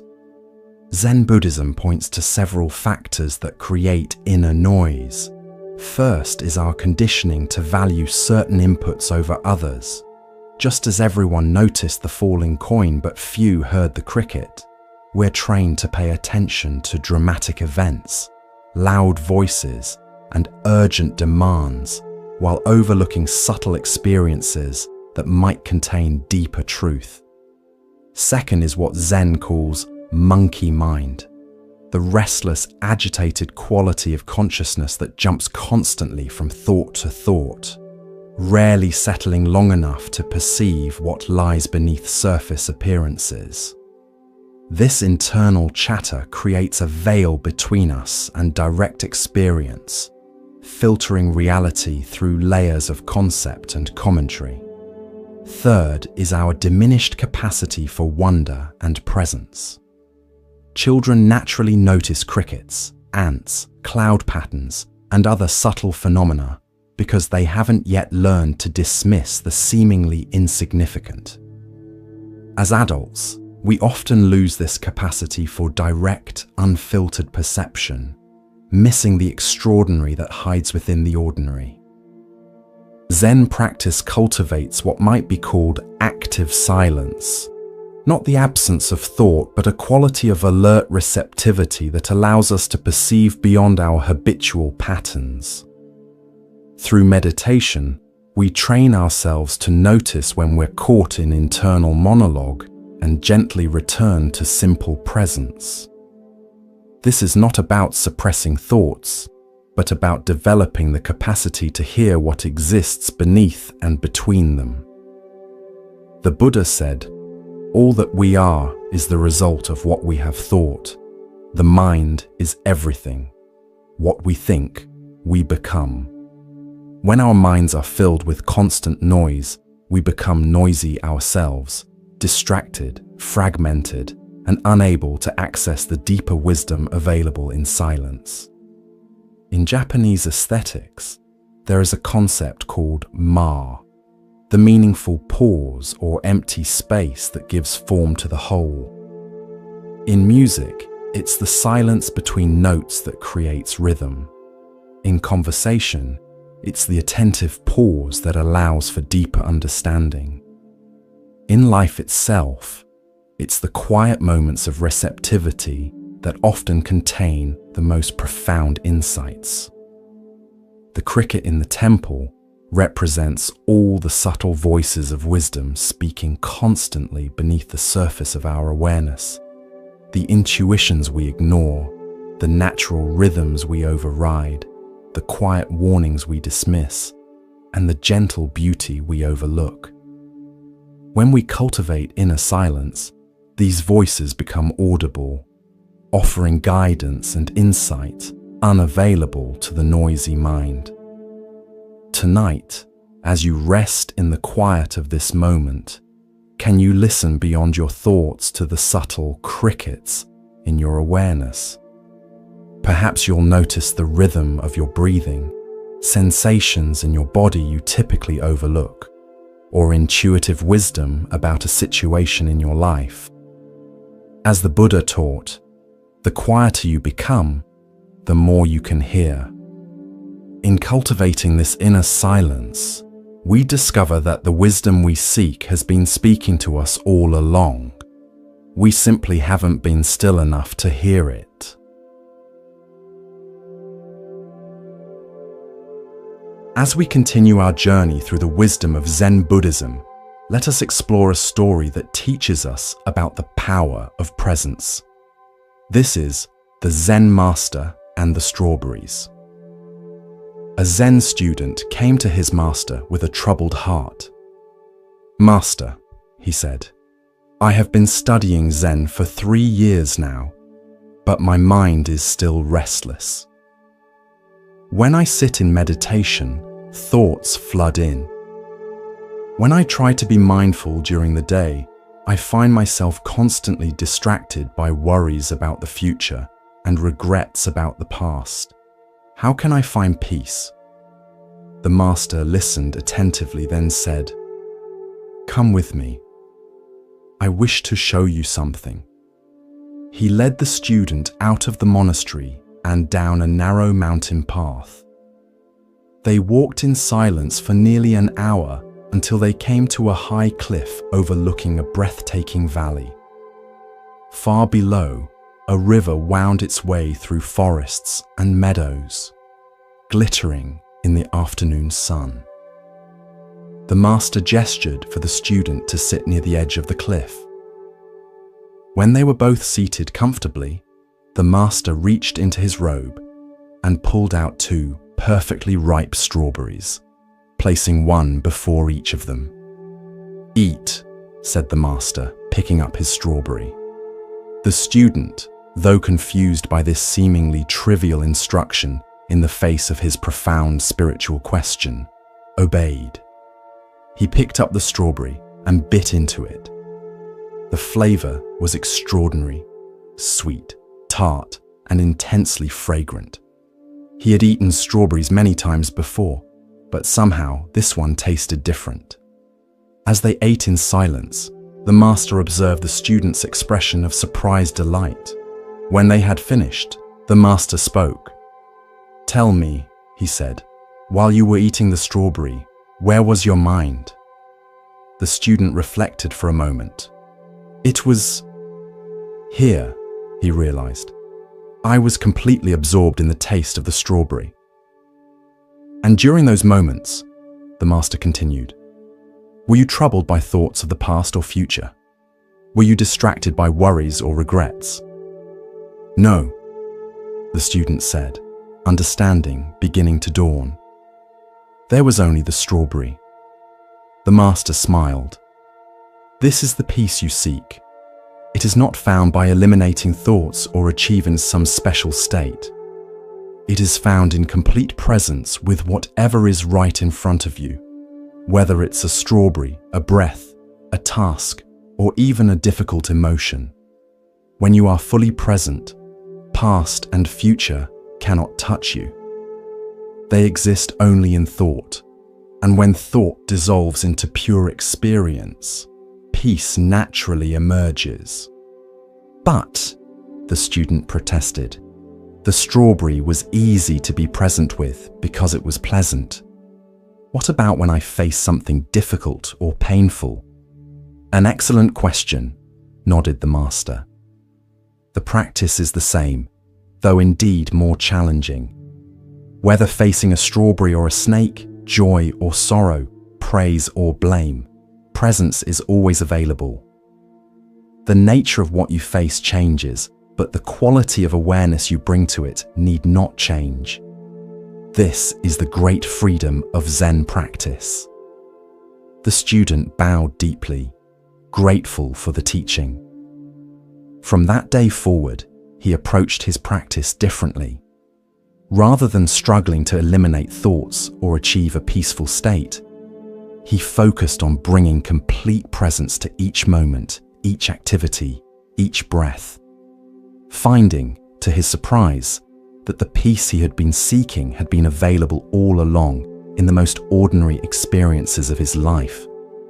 The Buddha taught, "Do not dwell in the past, do not dream of the future, concentrate the mind on the present moment." This teaching points to the direct path to peace, not through escaping our current experience, but through fully inhabiting it. The strawberry represents any ordinary moment that, when met with complete presence, reveals itself as extraordinary. Why do we struggle so persistently with being present? Zen Buddhism identifies several patterns that pull us away from the now. First is our habitual time traveling, the mind's tendency to constantly swing between past and future, reviewing what has happened or anticipating what might occur. This mental movement is so constant that we barely notice it, yet it continuously removes us from direct experience. Second is our evaluation system, the mind's automatic sorting of experience into categories of pleasant, unpleasant, desirable, undesirable, important, unimportant. This constant evaluation creates a subtle resistance to what is actually happening, as we mentally reach for what we prefer and push away what we don't. Third is our search for special experiences, the belief that peace or happiness must come in a particular package with specific qualities that differ from our ordinary life. This misunderstanding leads us to overlook the profound beauty and completeness available in simple moments, like tasting a strawberry. The Japanese concept of ichigo ichi-e, one time, one meeting, captures the preciousness of each unrepeatable moment. It reminds us that this particular experience, this breath, this sensation, this interaction will never occur exactly the same way again. When we truly understand this, presence becomes not a practice, but an inevitability, as we naturally want to show up completely for the unique gift of each moment. Zen practice trains this capacity for presence through both formal meditation and everyday activities. In Zazen, seated meditation, we repeatedly notice when the mind has wandered and gently return to the simplicity of breath and posture.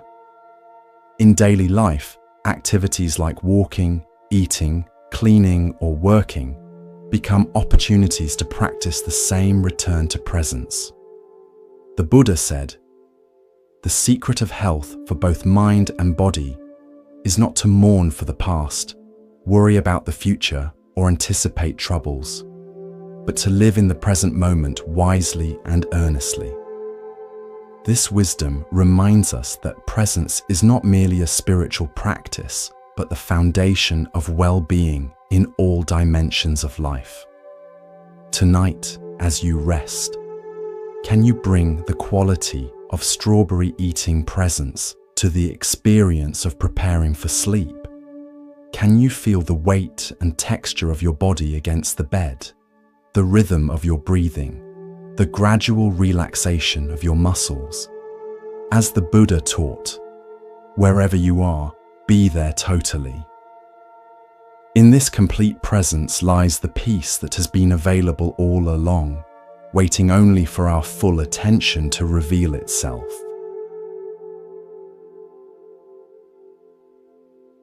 Let us now turn to a story about clearing away the obstacles to our true nature.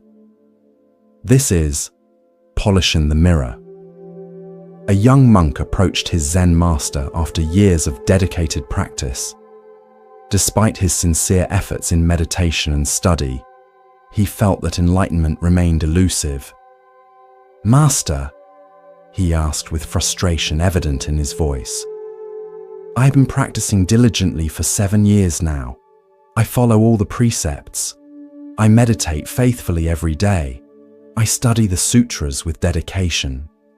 Yet I feel no closer to enlightenment than when I began. What am I doing wrong?" The old master looked at the monk with compassion. Instead of answering directly, he led the young man to a storage room at the back of the monastery. There, covered in dust and hidden behind piles of scrolls and ceremonial implements, sat an ancient mirror. Once beautiful and reflective, its surface was now completely obscured by years of dust, grime, and oxidation. "Do you see this mirror?" the master asked. "Yes," replied the monk, somewhat confused by the apparently irrelevant question.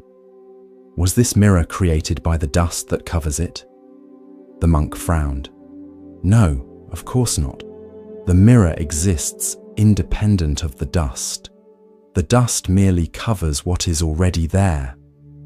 And if someone wished to see their reflection in this mirror, what would they need to do?" The master continued. "They would need to clean it to remove the dust and polish the surface," the monk answered, beginning to sense where the teaching was leading. The master nodded and handed the young monk a soft cloth. "Please clean this mirror." Day after day, the monk worked on cleaning the ancient mirror. The accumulated grime of decades didn't yield easily. He tried different methods: water, oil, fine ash, special polishing compounds. Gradually, with patient, persistent effort, the mirror's surface began to emerge. After many weeks of dedicated work, the mirror was completely restored, its surface now gleaming and perfectly reflective. When the work was complete, the master came to inspect it. Looking at the brilliantly polished mirror, he asked, "Did your efforts create the mirror's reflective nature?" "No," the monk replied. "The mirror always possessed the ability to reflect. My cleaning simply removed what was obscuring this inherent quality." "So it is with your Buddha nature," the master explained gently. "Enlightenment is not something you achieve or create through your practice. Your true nature, clear, luminous, and perfectly reflective of reality, has been present from the beginning. Your practice is not about adding something that's missing, but removing the obscurations that hide what has always been there." The master continued, "The dust represents your attachments, aversions, and delusions, all the mental patterns that cloud your inherent clarity. Meditation, precepts, and study are like the cloth you use to polish the mirror. They don't create enlightenment. They reveal what has always been your original face." With this understanding, the young monk's approach to practice transformed completely. Rather than striving to attain some idealized state, he now understood his work as a process of recognition and removal, recognizing the dust of conditioning as it appeared and gently cleaning it away to allow his inherent Buddha nature to shine forth naturally. The Buddha taught, The mind is everything. What you think, you become. This teaching points to the powerful way our thoughts and mental patterns can either obscure or reveal our true nature. Like dust on a mirror, our conditioned patterns of thinking and perceiving cover the clear awareness that is our birthright. Why does the dust accumulate so persistently? Zen Buddhism identifies several factors that contribute to this obscuration. First is what Buddhists call ignorance, avidya, not a lack of intelligence but a fundamental misunderstanding of our true nature. This basic confusion leads us to identify with the dust rather than the mirror beneath it. Second is our habitual self-reinforcing patterns. Each thought of separation, each emotional reaction, each act based on a limited self-concept adds another layer of dust to the mirror. These patterns build upon each other, creating what seems like an impenetrable coating over our natural clarity.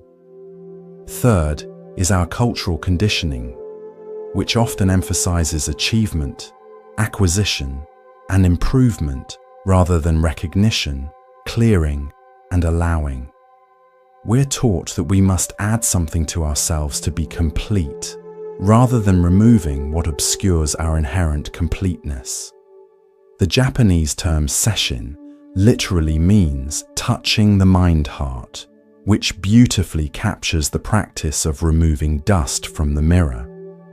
In touching our mind-heart directly, we contact what has always been present beneath the obscurations, our Buddha nature, our original face before our parents were born.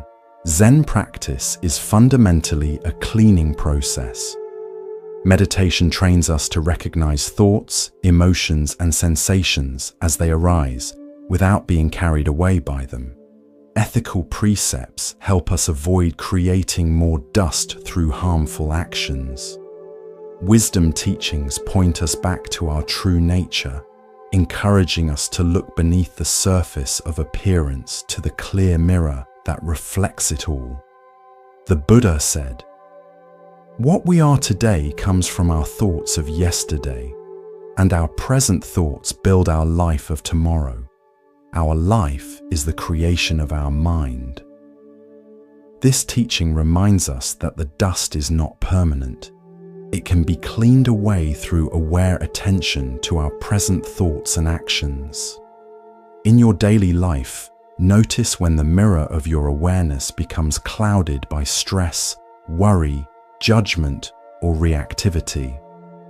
Rather than fighting against these states or being consumed by them, can you recognize them as temporary dust on your inherent clarity? The Buddha taught, "Nothing is permanent. Everything is subject to change. Being is always becoming."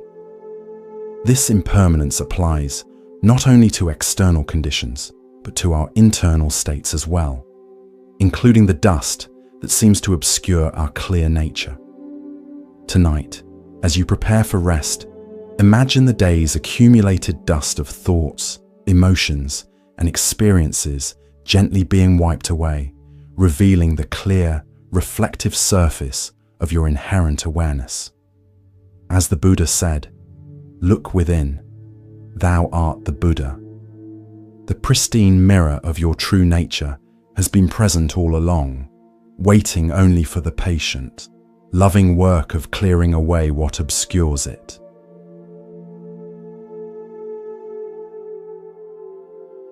Let us now explore a story about simplicity and the direct path to understanding. This is Pointing at the Moon.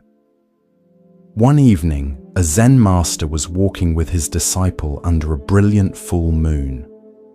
The night was clear, and the moonlight illuminated the garden path, creating patterns of silver light and deep shadow.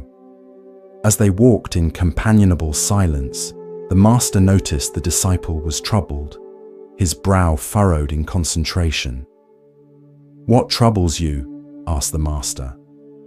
"Master," replied the disciple, I have been studying the sutras diligently, but the more I read, the more confused I become. One text seems to contradict another. Some emphasize rigorous practice, others sudden enlightenment. Some focus on compassion, others on wisdom. I can't unify all these teachings into a coherent understanding. The master listened attentively, then suddenly stopped walking and pointed to the full moon hanging in the night sky. "Look," he said simply. The disciple looked up at the moon, its perfect circle glowing against the darkness.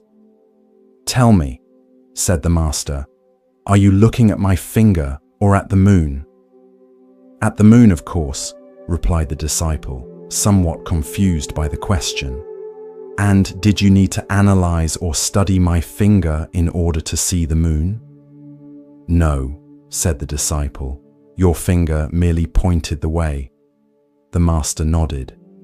The sutras, the teachings, the methods, these are all fingers pointing at the moon.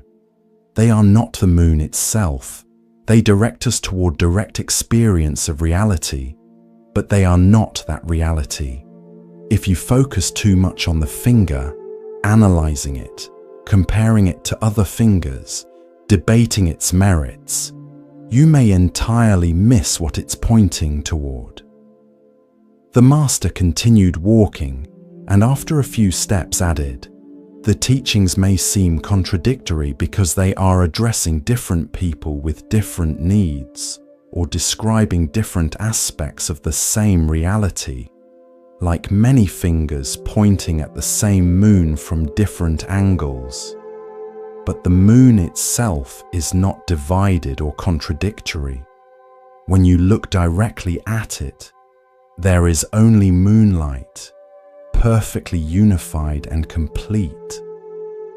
The disciple fell silent, contemplating this teaching. As they continued their walk, he found himself less preoccupied with intellectual understanding and more present with the direct experience of moonlight, the sound of crickets, and the feeling of the evening breeze. For the first time, he understood that the path to wisdom lay not in accumulating concepts, but in opening to the direct experience that the concepts were merely pointing toward. The Buddha taught, "My teaching is like a finger pointing to the moon. Do not mistake the finger for the moon." This profound instruction warns against the human tendency to become attached to spiritual teachings, rather than allowing them to guide us toward direct experience of reality. Why do we so readily confuse the finger for the moon? Zen Buddhism identifies several factors that lead to this common confusion.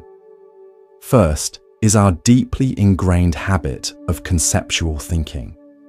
From early childhood, we're trained to understand the world through concepts, categories, and abstractions. This conceptual overlay becomes so pervasive that we often mistake our mental maps for the territory they represent. Second is our cultural conditioning toward knowledge acquisition rather than experiential wisdom. Particularly in educational systems, we're rewarded for gathering and organizing information rather than for direct insight or embodied understanding. This conditioning carries over into spiritual practice, where we may unconsciously approach enlightenment as another form of knowledge to acquire. Third is the comfort of the known versus the uncertainty of direct experience. Concepts, theories, and doctrines provide a sense of security and control. They can be grasped, organized, and possessed by the mind. Direct experience, by contrast, often brings us face to face with the vast unknown, the groundless ground of being that transcends our conceptual frameworks. The Japanese term shikantaza means just sitting and represents the essence of Zen's direct approach. Rather than engaging with concepts about reality, we simply sit. allowing direct experience to reveal itself without interference from our categorizing mind. This practice embodies the spirit of looking at the moon rather than analyzing the finger.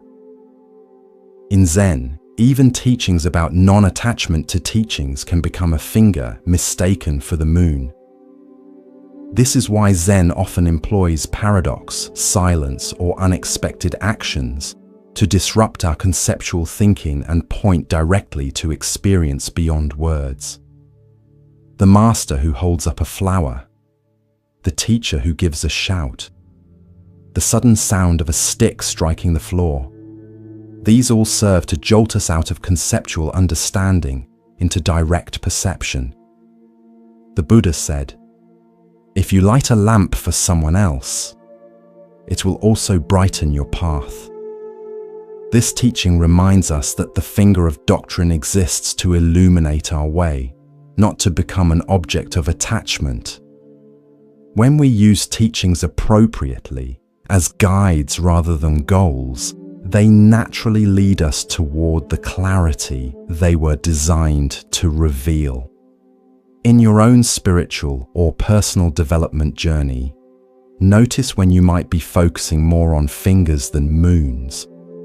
Perhaps you find yourself debating theoretical aspects of a teaching while missing its practical application, or collecting spiritual concepts and insights without allowing them to transform your direct lived experience, or comparing different paths and methods rather than walking the one before you with full presence. Tonight, as you rest in awareness, can you let go of all concepts about relaxation, sleep, or even these stories you're hearing? Can you move beyond the fingers of instruction to the moon of direct experience? As the Buddha taught, the whole path of mindfulness is this: whatever you are doing, be aware of it. This simple pointing is all we need if we look where it's directing us rather than fixating on the pointer itself.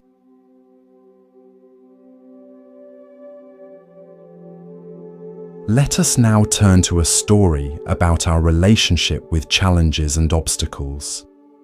This is The Farmer's Horse. In a small village nestled among rolling hills, there lived an old farmer who was known for his equanimity. No matter what happened, good or bad, he maintained the same peaceful demeanor and often responded to news with a simple phrase, "We'll see." One day, the farmer's only horse, essential for plowing his fields and transporting his crops to market, broke through the fence and ran away. When neighbors heard about this misfortune, they gathered at his home to offer sympathy. "What terrible luck!" they exclaimed. "Your only horse is gone. How will you manage the farm now? This is such a tragedy." The old farmer listened to their concerns and simply replied, "We'll see." A week later, the farmer's horse returned to the farm. But it wasn't alone. It brought with it a herd of wild horses that had followed it back. Now the farmer, who had owned just one horse, suddenly had a dozen magnificent animals in his corral. When the neighbors heard this news, they rushed back to the farmer's home, this time to congratulate him on his extraordinary good fortune. "What amazing luck," they declared. "Now you have many strong horses. You'll be the richest farmer in the village." The farmer thanked them for their enthusiasm, but again responded, "We'll see." The following day, the farmer's only son began the work of training these wild horses. While attempting to break one particularly spirited stallion, he was thrown to the ground and broke his leg badly. The neighbors once again gathered, now offering condolences for this stroke of bad luck. "How unfortunate," they said. "Your son is injured and cannot help with the farm work. With the harvest coming, this is surely a disaster." As before, the old farmer acknowledged their concern, but replied, "We'll see." Within a week, military officials came to the village, conscripting all able-bodied young men to fight in a war that had just been declared against a neighboring kingdom. It was a dangerous conflict, and everyone knew that many of those taken would never return. Because of his broken leg, the farmer's son was passed over and allowed to remain home. The neighbors, whose sons had been taken away, came to the farmer in tears, expressing both their sorrow for themselves and their admiration for what now appeared to be the farmer's incredible good luck. The farmer listened compassionately to their mixed emotions and once again said simply, "We'll see."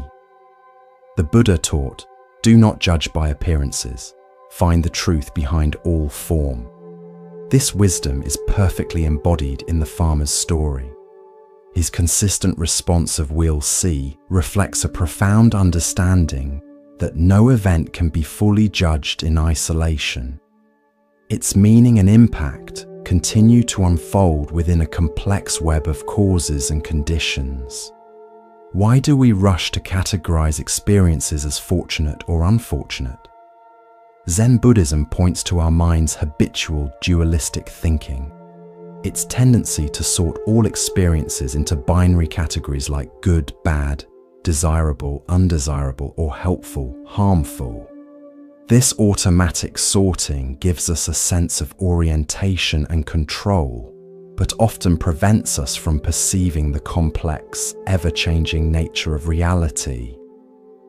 The Japanese concept of fubaika refers to the mind that doesn't divide experiences into categories of like and dislike. It's a mind that remains open to the full spectrum of what unfolds without immediately filtering it through preferences. The farmer exemplifies this quality through his ability to hold each development with spacious awareness rather than reactive judgment. Zen master Thich Nhat Hanh teaches about interbeing, the profound interconnectedness of all phenomena. Nothing exists in isolation. Everything is related to everything else in countless ways. The farmer's story illustrates this principle clearly. The unfortunate loss of his horse led to the fortunate acquisition of many horses, which led to the unfortunate injury of his son, which led to the fortunate avoidance of military service. Each event flowed into the next in an unbroken stream of causes and effects. The Buddha said, "If we could see the miracle of a single flower clearly, our whole life would change." This teaching points to the depth and complexity present in even the simplest phenomena. When we truly perceive without the filter of our hasty judgments, we recognize that nothing is as simple as it first appears.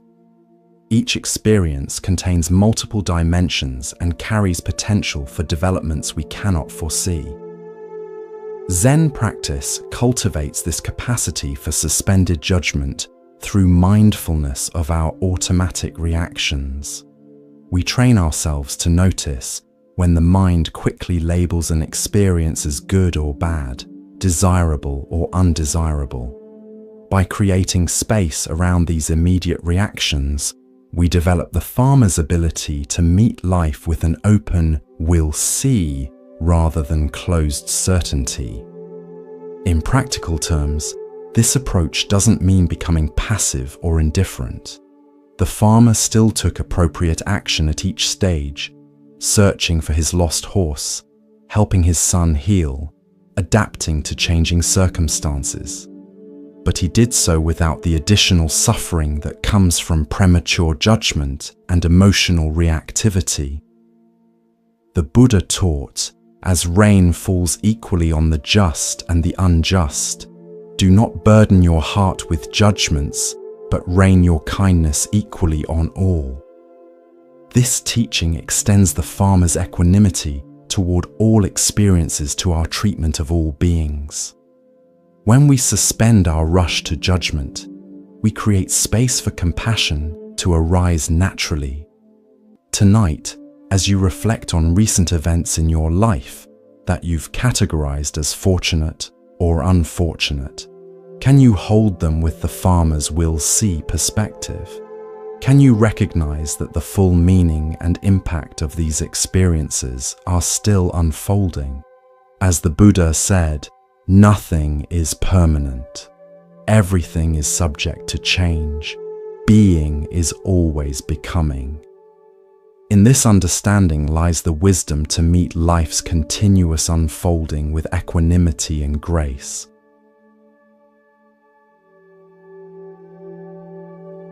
Let us now explore a story about the nature of true wisdom. This is The Cup of Tea. A university professor, renowned for his scholarly knowledge of philosophy and religion, once visited a Zen master. The professor had studied Zen texts extensively and had written several academic papers on the subject. He was curious to meet a living master of the tradition, but was also eager to demonstrate his own understanding. When he arrived at the master's simple dwelling, the elderly Zen master welcomed him warmly and invited him to sit. Before beginning their discussion, the master suggested they have tea. The professor nodded, expecting that after the customary tea, he would have the opportunity to engage in a deep philosophical conversation. As the master prepared the tea with deliberate, mindful movements, the professor began expounding his understanding of Zen. He quoted various scriptures, analyzed different schools of thought, and compared Zen with other philosophical traditions. He spoke at length, demonstrating his extensive knowledge, while the master listened in silence. When the water was hot, the master placed a cup before the professor and began to pour the tea. The professor, still talking, paused briefly to acknowledge the tea and continued his discourse. The master poured until the cup was full, but then continued pouring. Tea spilled over the rim, across the table, and into the professor's lap. "Stop!" cried the professor, jumping up. "The cup is already full. No more will go in." The Zen master stopped pouring and looked directly at the professor. "Like this cup," he said, "you are full of your own opinions and speculations. How can I show you Zen unless you first empty your cup?" The professor was stunned into silence. In that moment, he realized that all his knowledge about Zen had become a barrier to understanding Zen itself. His cup was so full of concepts, theories, and second-hand information that there was no room for direct experience or fresh insight. Humbled, the professor bowed to the master. "I see now that I know nothing of Zen," he said. "Please teach me as if I were a beginner." The master smiled. "In the beginner's mind, there are many possibilities. In the expert's mind, there are few. Let us start with an empty cup." From that day forward, the professor approached his studies differently. Rather than accumulating more knowledge to fill his already overflowing cup, he practiced emptying it, setting aside his preconceptions, theories, and intellectual understanding to create space for direct experience and genuine wisdom. The Buddha taught, "In the beginner's mind, there are many possibilities, but in the expert's mind, there are few." This teaching points to the paradoxical nature of true wisdom. It often requires us to let go of what we think we know in order to discover what is true. The professor's journey from fullness to emptiness, from intellectual knowledge to receptive awareness, embodies this fundamental shift. Why do we so readily confuse information with wisdom? Zen Buddhism identifies several patterns that lead to this common misunderstanding. First is our cultural conditioning to value intellectual knowledge above other forms of knowing. From early education, we're trained to accumulate facts, theories, and concepts, often at the expense of developing intuitive, embodied, or experiential understanding. Second is the ego's attachment to knowing. Having definite opinions and extensive knowledge can become part of our identity, a way we establish our worth and place in the world. Admitting we don't know, emptying our cup, can feel threatening to this identity, creating resistance to the very vulnerability that permits genuine learning. Third is our discomfort with emptiness itself. Western cultures particularly tend to view emptiness as a lack, a deficiency to be filled. In Zen, however, emptiness, sunyata, is seen as fertile space, full of potential, like the empty cup that can now receive fresh tea. The Japanese term mushin, no mind, describes a state of readiness and receptivity that comes from letting go of fixed ideas and preconceptions. It doesn't mean being thoughtless, but rather holding thoughts lightly, without attachment, creating space for inspiration and insight to emerge naturally from emptiness. Zen practice cultivates this empty cup quality through various means. Meditation trains us to recognize when we're caught in concepts and to gently return to direct experience. Beginner's mind, Shoshin, invites us to approach each situation with fresh eyes, as if encountering it for the first time. And the tradition's emphasis on direct transmission beyond words points us toward understanding that cannot be contained in intellectual knowledge alone. The Buddha said, "To know and not to act is not yet to know." This teaching highlights the difference between intellectual understanding and embodied wisdom. True knowing transforms how we live, not just how we think. Until knowledge affects our actions and way of being, it remains mere information, tea that never actually enters the cup. In your own learning journey, notice when your cup might be too full to receive anything new. Perhaps you approach a conversation already knowing what the other person will say. Or you read a book filtering everything through your existing beliefs. Or you meet a challenge assuming you already understand it based on past experiences. These full cup moments prevent fresh insight and genuine growth. Tonight, as you rest in awareness, experiment with emptying your cup. Let go of what you think you know about relaxation, about yourself, about these teachings. Create space for direct experience to reveal itself beyond your concepts and expectations. As the Buddha taught, empty your boat of water. It will go lightly and swiftly. Similarly, when we empty our minds of fixed ideas and preconceptions, we move through life with greater ease, receptivity, and wisdom. Let us now turn to a story about perspective and the limitations of judgment.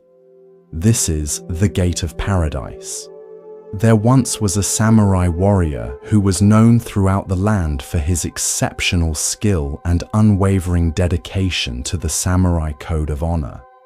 After years of loyal service to his lord, fighting many battles and gaining great renown, the samurai began to be troubled by deeper questions about life, death, and the ultimate meaning of his martial path.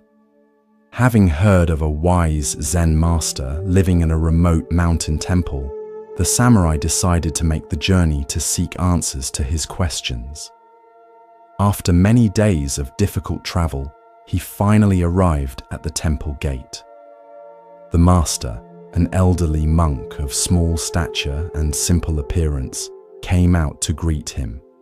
The samurai bowed slightly and introduced himself, listing his many accomplishments and titles with pride.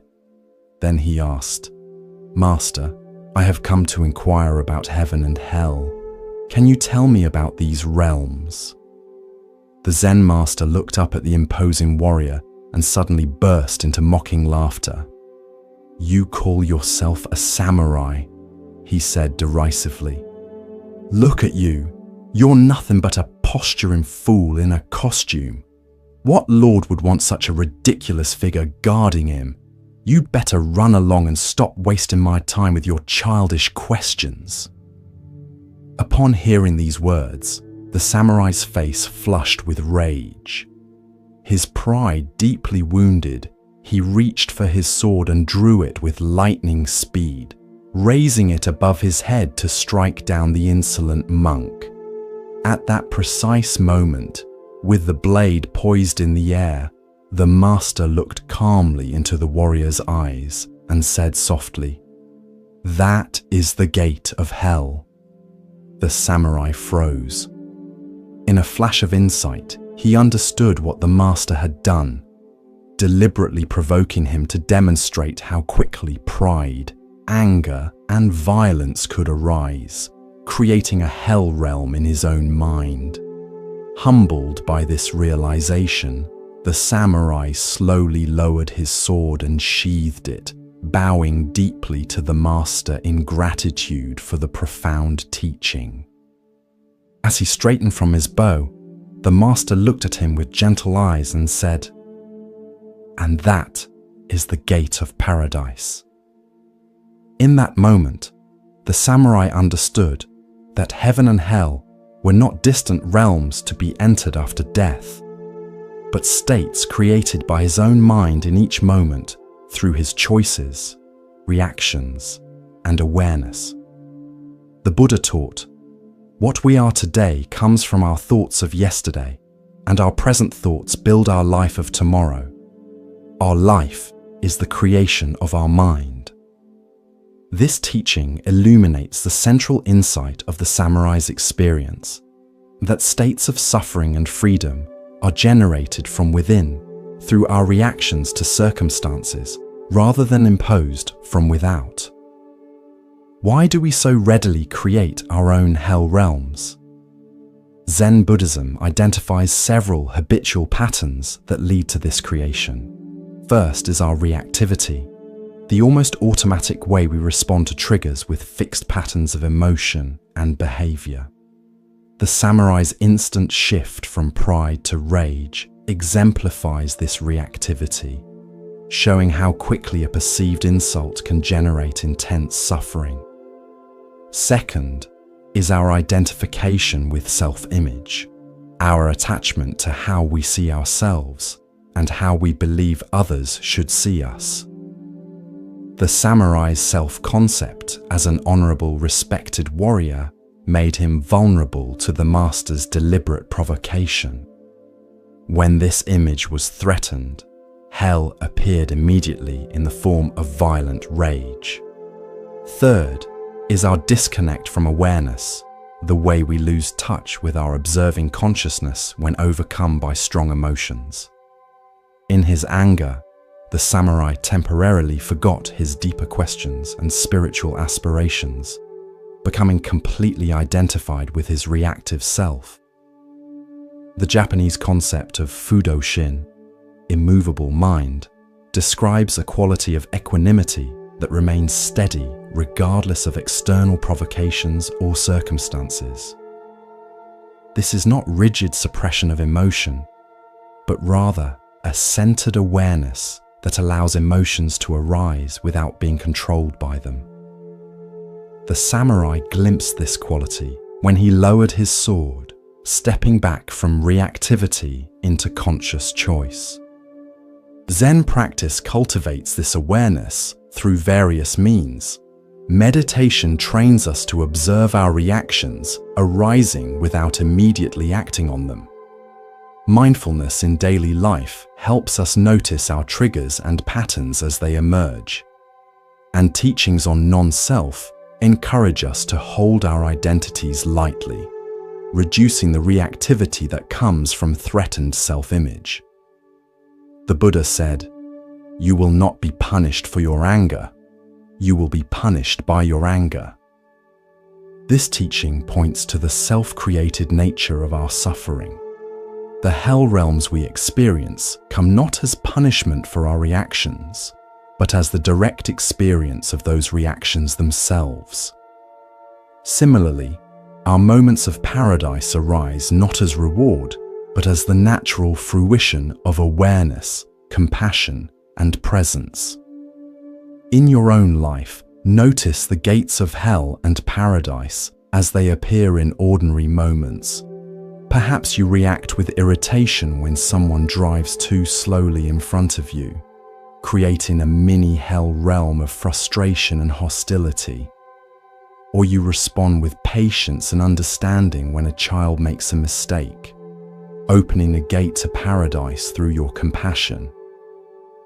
These small, everyday choices accumulate to create the predominant climate of our minds.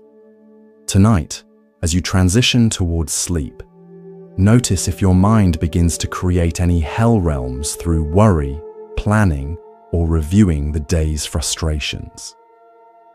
Can you recognize these as self-created states rather than objective realities? Can you gently lower your sword, as the samurai did, choosing awareness over reactivity? As the Buddha taught, holding on to anger is like grasping a hot coal with the intent of throwing it at someone else. You are the one who gets burned. In releasing that coal, choosing the gate of paradise over the gate of hell, we discover that freedom is always available, just one conscious choice away. Let us explore a story about finding wisdom through direct experience rather than external seeking. This is Ryokan's moon. In ancient Japan, there lived a Zen monk named Ryokan, who were known for his simple lifestyle and profound wisdom.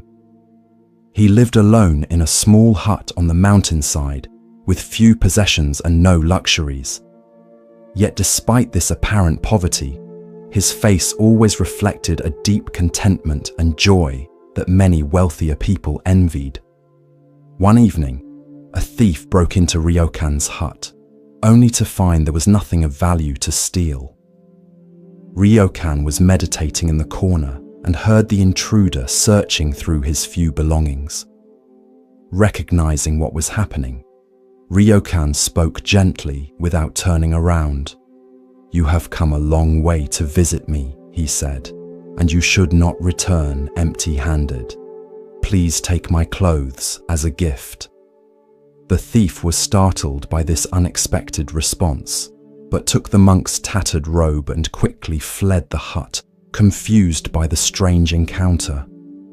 Ryokan sat naked, watching through the window as the thief disappeared into the night. Looking up at the full moon illuminating the landscape, he sighed and said softly, "Poor fellow. I wish I could have given him this beautiful moon." This simple story reveals a profound truth about the nature of true wealth and the source of genuine happiness. While the thief sought material treasures, Ryokan had discovered something far more valuable: the capacity to appreciate the beauty of the moon, the richness of the present moment, and the freedom that comes from non-attachment to possessions. The Buddha taught, "Let us rise up and be thankful, for if we didn't learn a lot today, at least we learned a little. And if we didn't learn a little, at least we didn't get sick. And if we got sick, at least we didn't die. So, let us all be thankful." This teaching reflects Ryokan's perspective, finding contentment not in external acquisitions, but in the appreciation of what is already present and available. Why do we so often search for happiness in the wrong places? Zen Buddhism identifies several factors that lead us astray in our pursuit of fulfillment. First is our conditioning toward acquisition, the belief that accumulating more possessions, experiences, status, or achievements will lead to lasting satisfaction. This belief, reinforced by consumer culture, keeps us endlessly seeking outward instead of discovering the richness available within. Second is our failure to distinguish between pleasure and happiness. Pleasure comes from obtaining what we desire, but it's inevitably temporary and often followed by renewed craving. True happiness, by contrast, arises from our relationship to what is already present, our capacity to appreciate, engage, and find meaning regardless of external circumstances. Third is our overlooking of ordinary wonders. Like the thief who couldn't see the moon's beauty, we often miss the extraordinary gifts freely available in each moment. The miracle of breath, the beauty of nature, the warmth of connection, the capacity for awareness itself. Blinded by our fixation on what's lacking, we fail to notice the abundance that surrounds us. The Japanese concept of wabi-sabi embodies Ryokan's perspective, finding beauty in simplicity, imperfection, and natural processes rather than luxury, flawlessness, or permanence. This aesthetic values the weathered, the authentic, and the humble over the polished, impressive, or extravagant. Ryokan's simple hut, though lacking material treasures, was rich in wabi-sabi, the profound beauty that reveals itself only to the spacious, appreciative mind.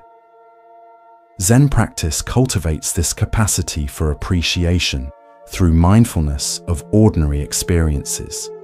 Activities like mindful walking, eating, or listening train us to fully receive the richness of simple moments.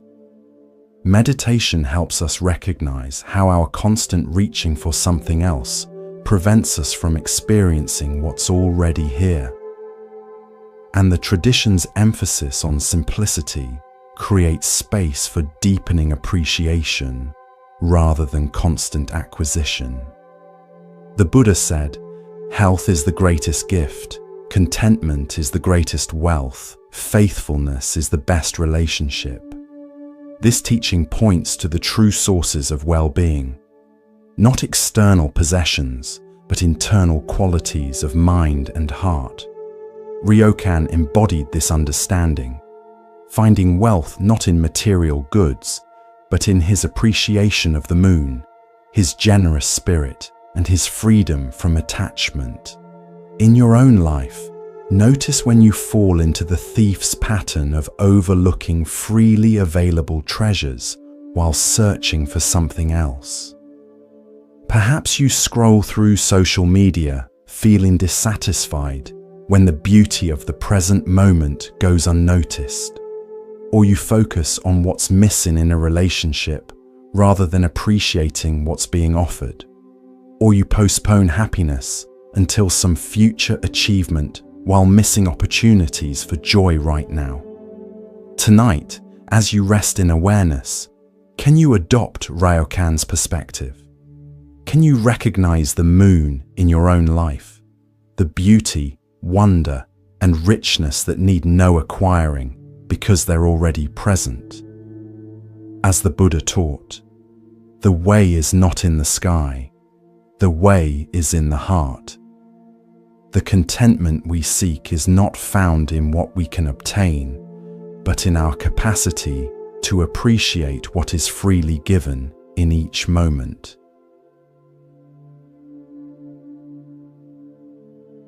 Let us now turn to a story about finding our true path.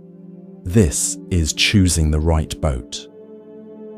A young seeker once traveled to a riverside monastery known for its wise Zen masters. Having studied multiple spiritual traditions and practices, he found himself confused about which path to follow. Each teaching seemed to contradict the others, and the variety of methods left him paralyzed with indecision. When he arrived at the monastery, he was greeted by an elderly master who listened patiently to his dilemma. "Master," the young man said, "I have studied yoga, practiced various forms of meditation, read the sutras, explored rituals and ceremonies, and even delved into esoteric practices. Each tradition claims to be the true path to enlightenment, yet they point in different directions. How can I know which is the right path for me? How can I be sure I'm not wasting my time or following a false teaching?" The master smiled and led the young man down to the riverbank. Several boats were moored there: fishing boats, transport vessels, small rowboats, and elegant crafts with sails. "Tell me," said the master, gesturing to the boats, "which of these is the right boat?" The seeker looked confused. "The right boat for what, master?" "Exactly," the master nodded. "Without knowing your destination, how can you choose the proper vessel? Some boats are designed for fishing, others for carrying cargo, others for speed, others for navigating shallow waters. None is inherently right or wrong. Each has its purpose." The master continued, "So it is with spiritual practices. The question is not which path is universally right, but which serves your particular journey. Where are you trying to go? What obstacles do you face? What is your temperament? The answers to these questions will guide your choice of vessel." "But," the seeker objected, "surely some spiritual paths must be superior to others. Some must lead to greater truth." "Let me ask you this," replied the master. "Is a fishing boat superior to a passenger ferry? Or is a sailboat better than a rowboat? Each serves its purpose according to conditions and needs." The master picked up a small stone and tossed it into the river. "All these boats share one essential purpose: to cross the water without sinking. Similarly, all genuine spiritual paths, despite their differences in method and emphasis, share a common aim: to free us from suffering and illusion, to awaken us to our true nature. The outer forms may differ greatly, but the inner essence converges." "How then do I choose?" asked the young man. "By knowing yourself," the master answered. "Observe which teachings resonate deeply with you, which practices bear fruit in your life, which traditions feel like coming home. Trust your direct experience over abstract arguments. And remember that the boat is not the destination. It is a vehicle to carry you across. Once you reach the other shore, you won't need to carry the boat on your back." The seeker was silent for a time, taking in these words. Finally, he bowed to the master, understanding that his quest was not for the universally right path, but for the path that would serve his particular journey across the waters of life. The Buddha taught, "I teach one thing and one thing only: suffering and the end of suffering." This teaching points to the pragmatic heart of spiritual practice, its effectiveness in liberating us from unnecessary anguish and awakening us to greater freedom and compassion. Like the boats in the story, different practices may take varying approaches, but their ultimate purpose converges on this essential aim. Why do we become so confused and conflicted about spiritual paths? Zen Buddhism identifies several factors that contribute to this common dilemma. First is our tendency toward dualistic thinking, the habit of sorting complex realities into binary categories of right, wrong, true, false, or superior, inferior. This either-or framework fails to honor the plurality of effective approaches to awakening. Second is our attachment to form over function, our fixation on the outer methods, beliefs, or traditions rather than their practical effect on our lives. We may argue passionately about doctrinal differences while overlooking whether a practice actually reduces our suffering and increases our wisdom and compassion. Third is our pursuit of certainty, our desire for absolute guarantees before committing to a path. This search for perfect certainty can prevent us from fully engaging with any practice long enough to experience its transformative potential.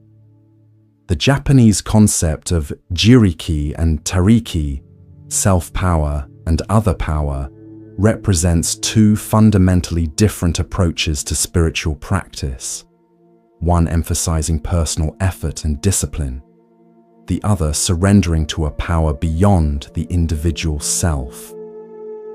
Rather than seeing these as contradictory, Zen wisdom recognizes that different temperaments and conditions may call for different approaches, or even a balance of both.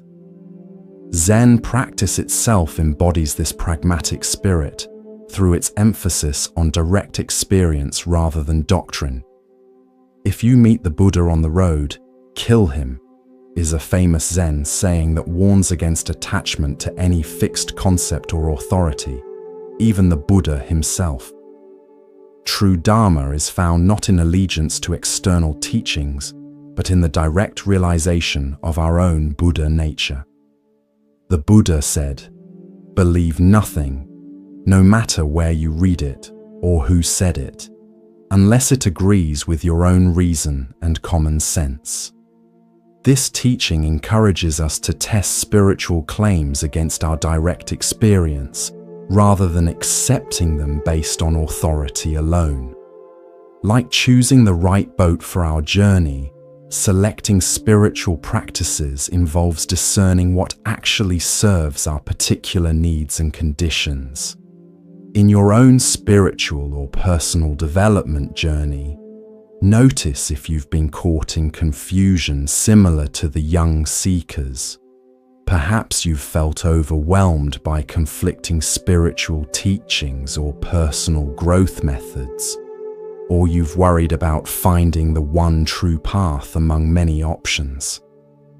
Or you've been reluctant to commit to a practice for fear of choosing the wrong one. Tonight, as you rest in awareness, can you connect with the wisdom of the boat metaphor? Can you sense which practices, teachings, or approaches have actually helped you cross the waters of confusion toward greater clarity and peace? As the Buddha taught, the whole path of mindfulness is this: whatever you are doing, be aware of it.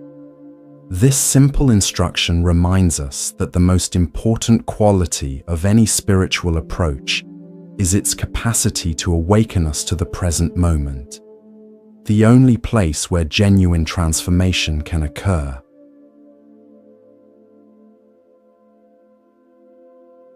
Let us explore a story about the nature of true understanding. This is The Sound of One Hand. Hakuin was a renowned Zen master who lived in Japan during the Edo period. He was known for his rigorous teaching style and for revitalizing Zen practice through his emphasis on direct experience rather than intellectual understanding. Among the many koans, paradoxical questions or statements used in Zen training, that Hakuin employed, his most famous was remarkably simple. What is the sound of one hand? One day, an earnest young monk came to study with Hakuin. After a period of preliminary training, Hakuin assigned him this koan. "You must discover the sound of one hand," the master instructed. "Until you do, you will understand nothing of Zen." The monk bowed and retreated to meditate on this perplexing question. After a few days, he returned to Hakuin's quarters for sanzen, private interview. "Master," he said, "I believe I have the answer. The sound of one hand is the sound of water flowing in a stream." Hakuin shook his head. No, keep working. The monk returned to his meditation. A week later he came back. Master, I have it now. The sound of one hand is the sound of wind moving through pine needles. No, Hakuin replied. That is still the sound of something. Go deeper. Again and again the monk returned with various answers. The cry of a bird, the rustle of leaves, the distant temple bell. Each time, Hakuin rejected his response and sent him back to continue his inquiry. After months of intensive practice, the monk's understanding began to shift. He stopped trying to find a clever answer and instead allowed the question to penetrate deeper, beyond his conceptual mind. One morning, as he sat in meditation, something broke open within him. He rushed to Hakuin's quarters. When Hakuin asked, "What is the sound of one hand?" the monk responded not with words, but with presence, a direct, immediate demonstration that transcended conceptual understanding. Hakuin smiled and nodded, recognizing that the monk had finally moved beyond seeking answers to experiencing the question itself as a gateway to direct realization. The Buddha taught, the finger pointing to the moon is not the moon.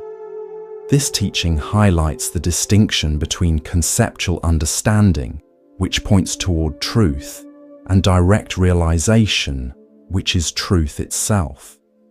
The monk's journey from intellectual answers to immediate experience reflects this fundamental shift. Why do we so persistently mistake concepts for reality? Zen Buddhism identifies several patterns that keep us trapped in conceptual understanding rather than direct experience. First is our educational conditioning, which trains us to believe that understanding comes primarily through thinking, analysis, and verbal formulation. This conditioning creates a bias toward intellectual comprehension at the expense of other ways of knowing. Second is our discomfort with not knowing, the mind's resistance to remaining in uncertainty or openness. When faced with a question like, "What is the sound of one hand?" our immediate impulse is to produce an answer, any answer, rather than dwelling in the fertile space of questioning itself. Third is our separation of knowing from being, our tendency to treat understanding as something we possess rather than something we embody. True Zen realization is not about having the right concept, but about becoming the understanding itself through direct experience. The Japanese term mu, literally nothing or non-being, is often used in Zen to cut through conceptual thinking. When a monk asked Master Joshu whether a dog has Buddha nature, Joshu famously replied, "Mu." Not as a negative answer, but as a way of rejecting the very framework of the question. This use of mu exemplifies Zen's approach to transcending dualistic thinking through direct pointing. Koans like "the sound of one hand" are not philosophical puzzles to be solved, but devices for exhausting the conceptual mind and opening a doorway to direct experience. They deliberately challenge logical thinking, creating conditions where intellectual understanding must give way to a different mode of knowing. The Buddha said, "As a solid rock is not shaken by the wind, so the wise are not shaken by praise or blame." This steadiness comes not from conceptual understanding, but from direct realization, a knowing so complete that it transforms the knower. While concepts can be easily shaken by counter-arguments, direct experience has a solidity that transcends logical debate. In your own life, notice the difference between conceptual knowledge and embodied understanding. Perhaps you know intellectually that life is impermanent, But this knowledge remains abstract until you experience the death of someone close to you, or you understand the concept of mindfulness. But this understanding differs fundamentally from the direct experience of present moment awareness. Tonight, as you rest in awareness, can you allow yourself to move beyond concepts about relaxation or sleep into direct experience itself? Can you let go of what you think should happen and simply be with what is happening? As the Buddha taught, don't just do something, sit there. This instruction, which reverses our usual impulse toward activity, invites us into the direct experience that lies beyond our busy conceptualizing mind.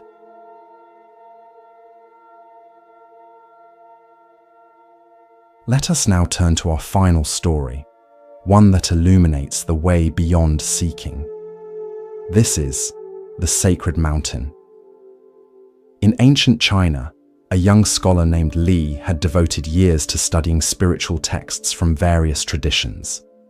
He had read countless sutras, memorized sacred verses, and debated with learned masters. Despite his extensive knowledge, he felt that something essential was missing, a direct experience of the truth these teachings pointed toward. Having heard that a great Zen master lived as a hermit on a sacred mountain, Li decided to make the difficult journey to seek the master's guidance. After many days of arduous travel through forests and up steep slopes, he finally reached the simple hut where the master lived. The old master welcomed him warmly and invited him to rest from his journey. After they had shared a simple meal, Li explained the purpose of his visit. "Master," he said, "I have studied the spiritual teachings extensively. I know the doctrines and philosophies, but I feel I am missing the essence. I have come to ask, what is the ultimate truth? What is the final goal of all spiritual seeking? What is enlightenment?" The master looked at him with kind eyes and said, "Before I answer, would you like some tea?" Li nodded, and the master rose to prepare it. While the water was heating, the master asked, "Tell me, what did you notice as you climbed the mountain to reach my hut?" Li thought for a moment. "Well, the path was steep and difficult. There were many rocks and roots that made climbing challenging. Sometimes I had to rest to catch my breath." "And did you notice anything else?" the master inquired. "There were beautiful pine trees and colorful wildflowers along the way," Li added. "At one point I crossed a stream with incredibly clear water, and occasionally there were gaps in the trees that revealed breathtaking views of the valleys below." "I see," said the master, pouring the tea. "And now that you are here, what do you expect to find?" Li hesitated. "I'm not sure exactly. Some profound teaching or experience that will finally make everything clear. The ultimate truth that all the texts point toward, but never quite reveal." The master handed Li a cup of tea and sat down beside him at the entrance to the hut. From this vantage point, they could see the magnificent landscape, mountains rising in the distance, clouds drifting across the vast sky, birds soaring on thermal currents. After they had sipped their tea in silence for some time, the master spoke. "The ultimate truth you seek was present in every step of your journey, in the effort of your climbing, in the beauty you observed, in the challenges you faced. It is here now in this cup of tea, in the mountains before us, in the space of awareness in which all these experiences arise." He continued, "There is nothing to attain beyond what is already present. Enlightenment is not some special state separate from your ordinary experience.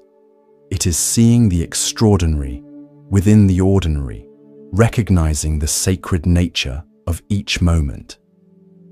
The master gestured toward the panorama before them.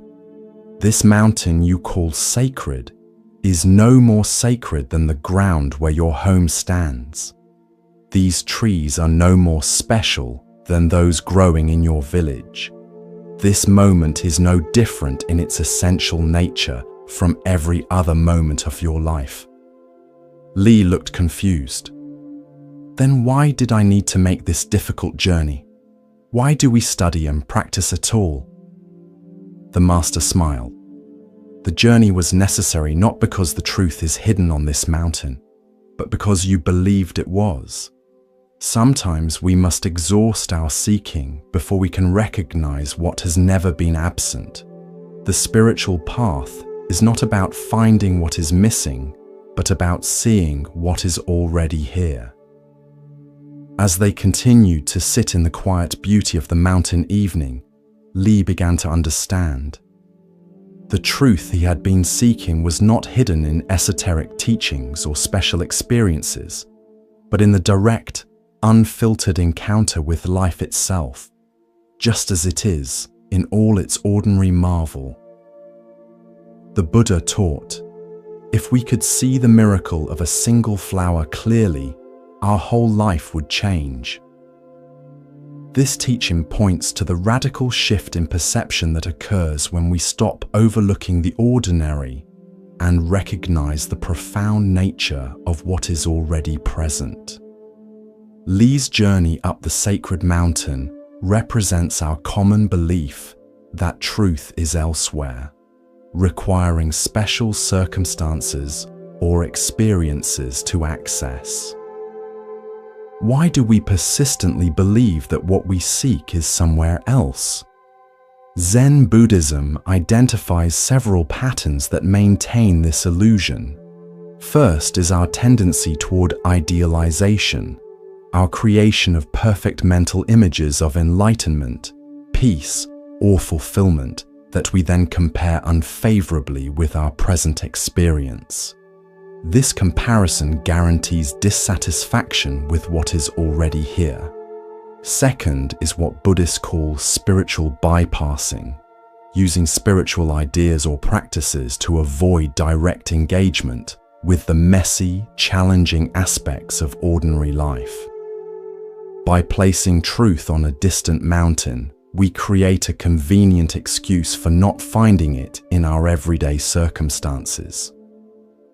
Third is our culturally reinforced habit of postponement, the belief that fulfillment is always in the future, after we achieve something, acquire something, or become something.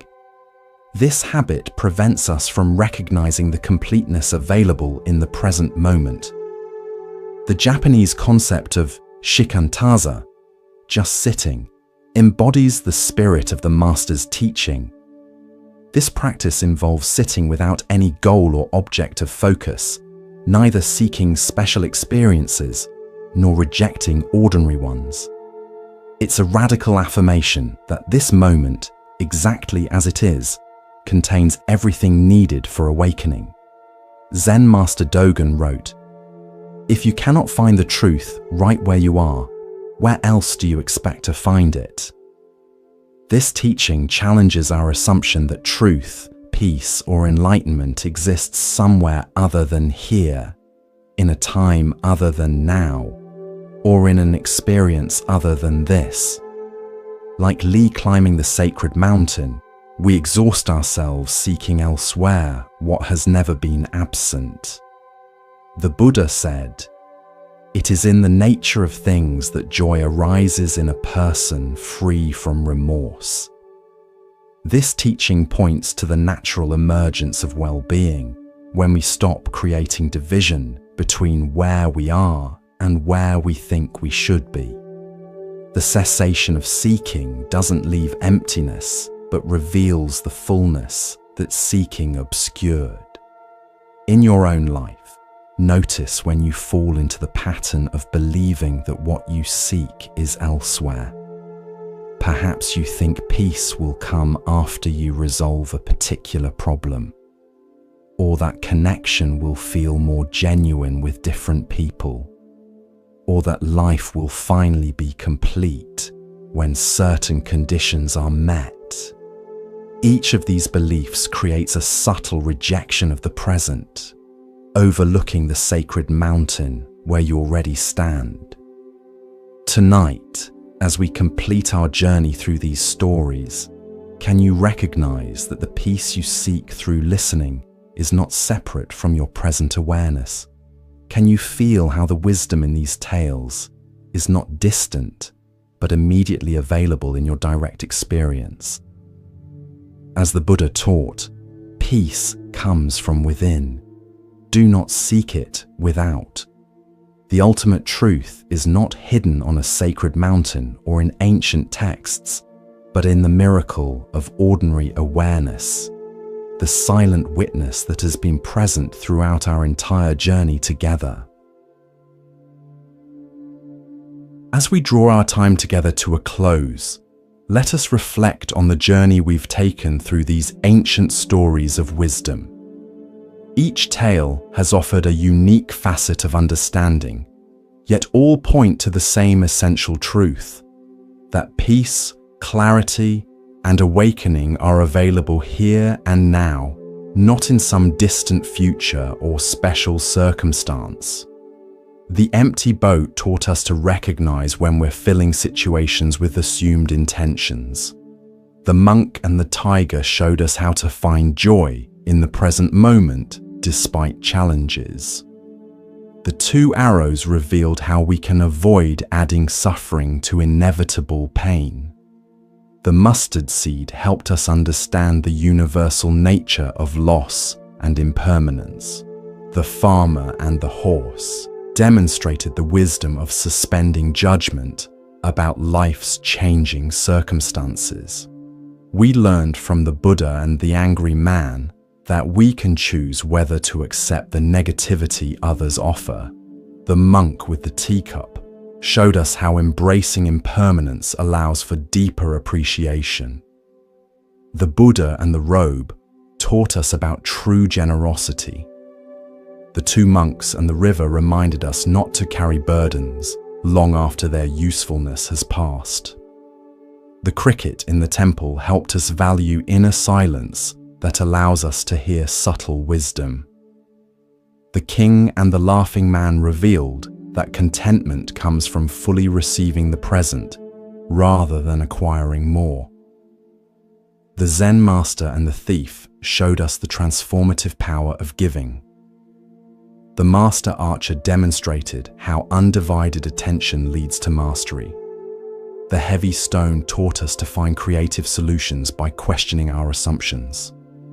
The empty cup reminded us to approach life with receptivity rather than preconceptions. The farmer's "will see" response showed us the wisdom of equanimity amid life's changes. The Zen master's tea demonstrated that true understanding requires emptying our cup of opinions. The samurai at the gate helped us recognize how heaven and hell are created in our own minds. Ryokan and the moon reminded us that the greatest treasures are freely available when we have eyes to see them. The right boat taught us to choose practices that serve our particular journey.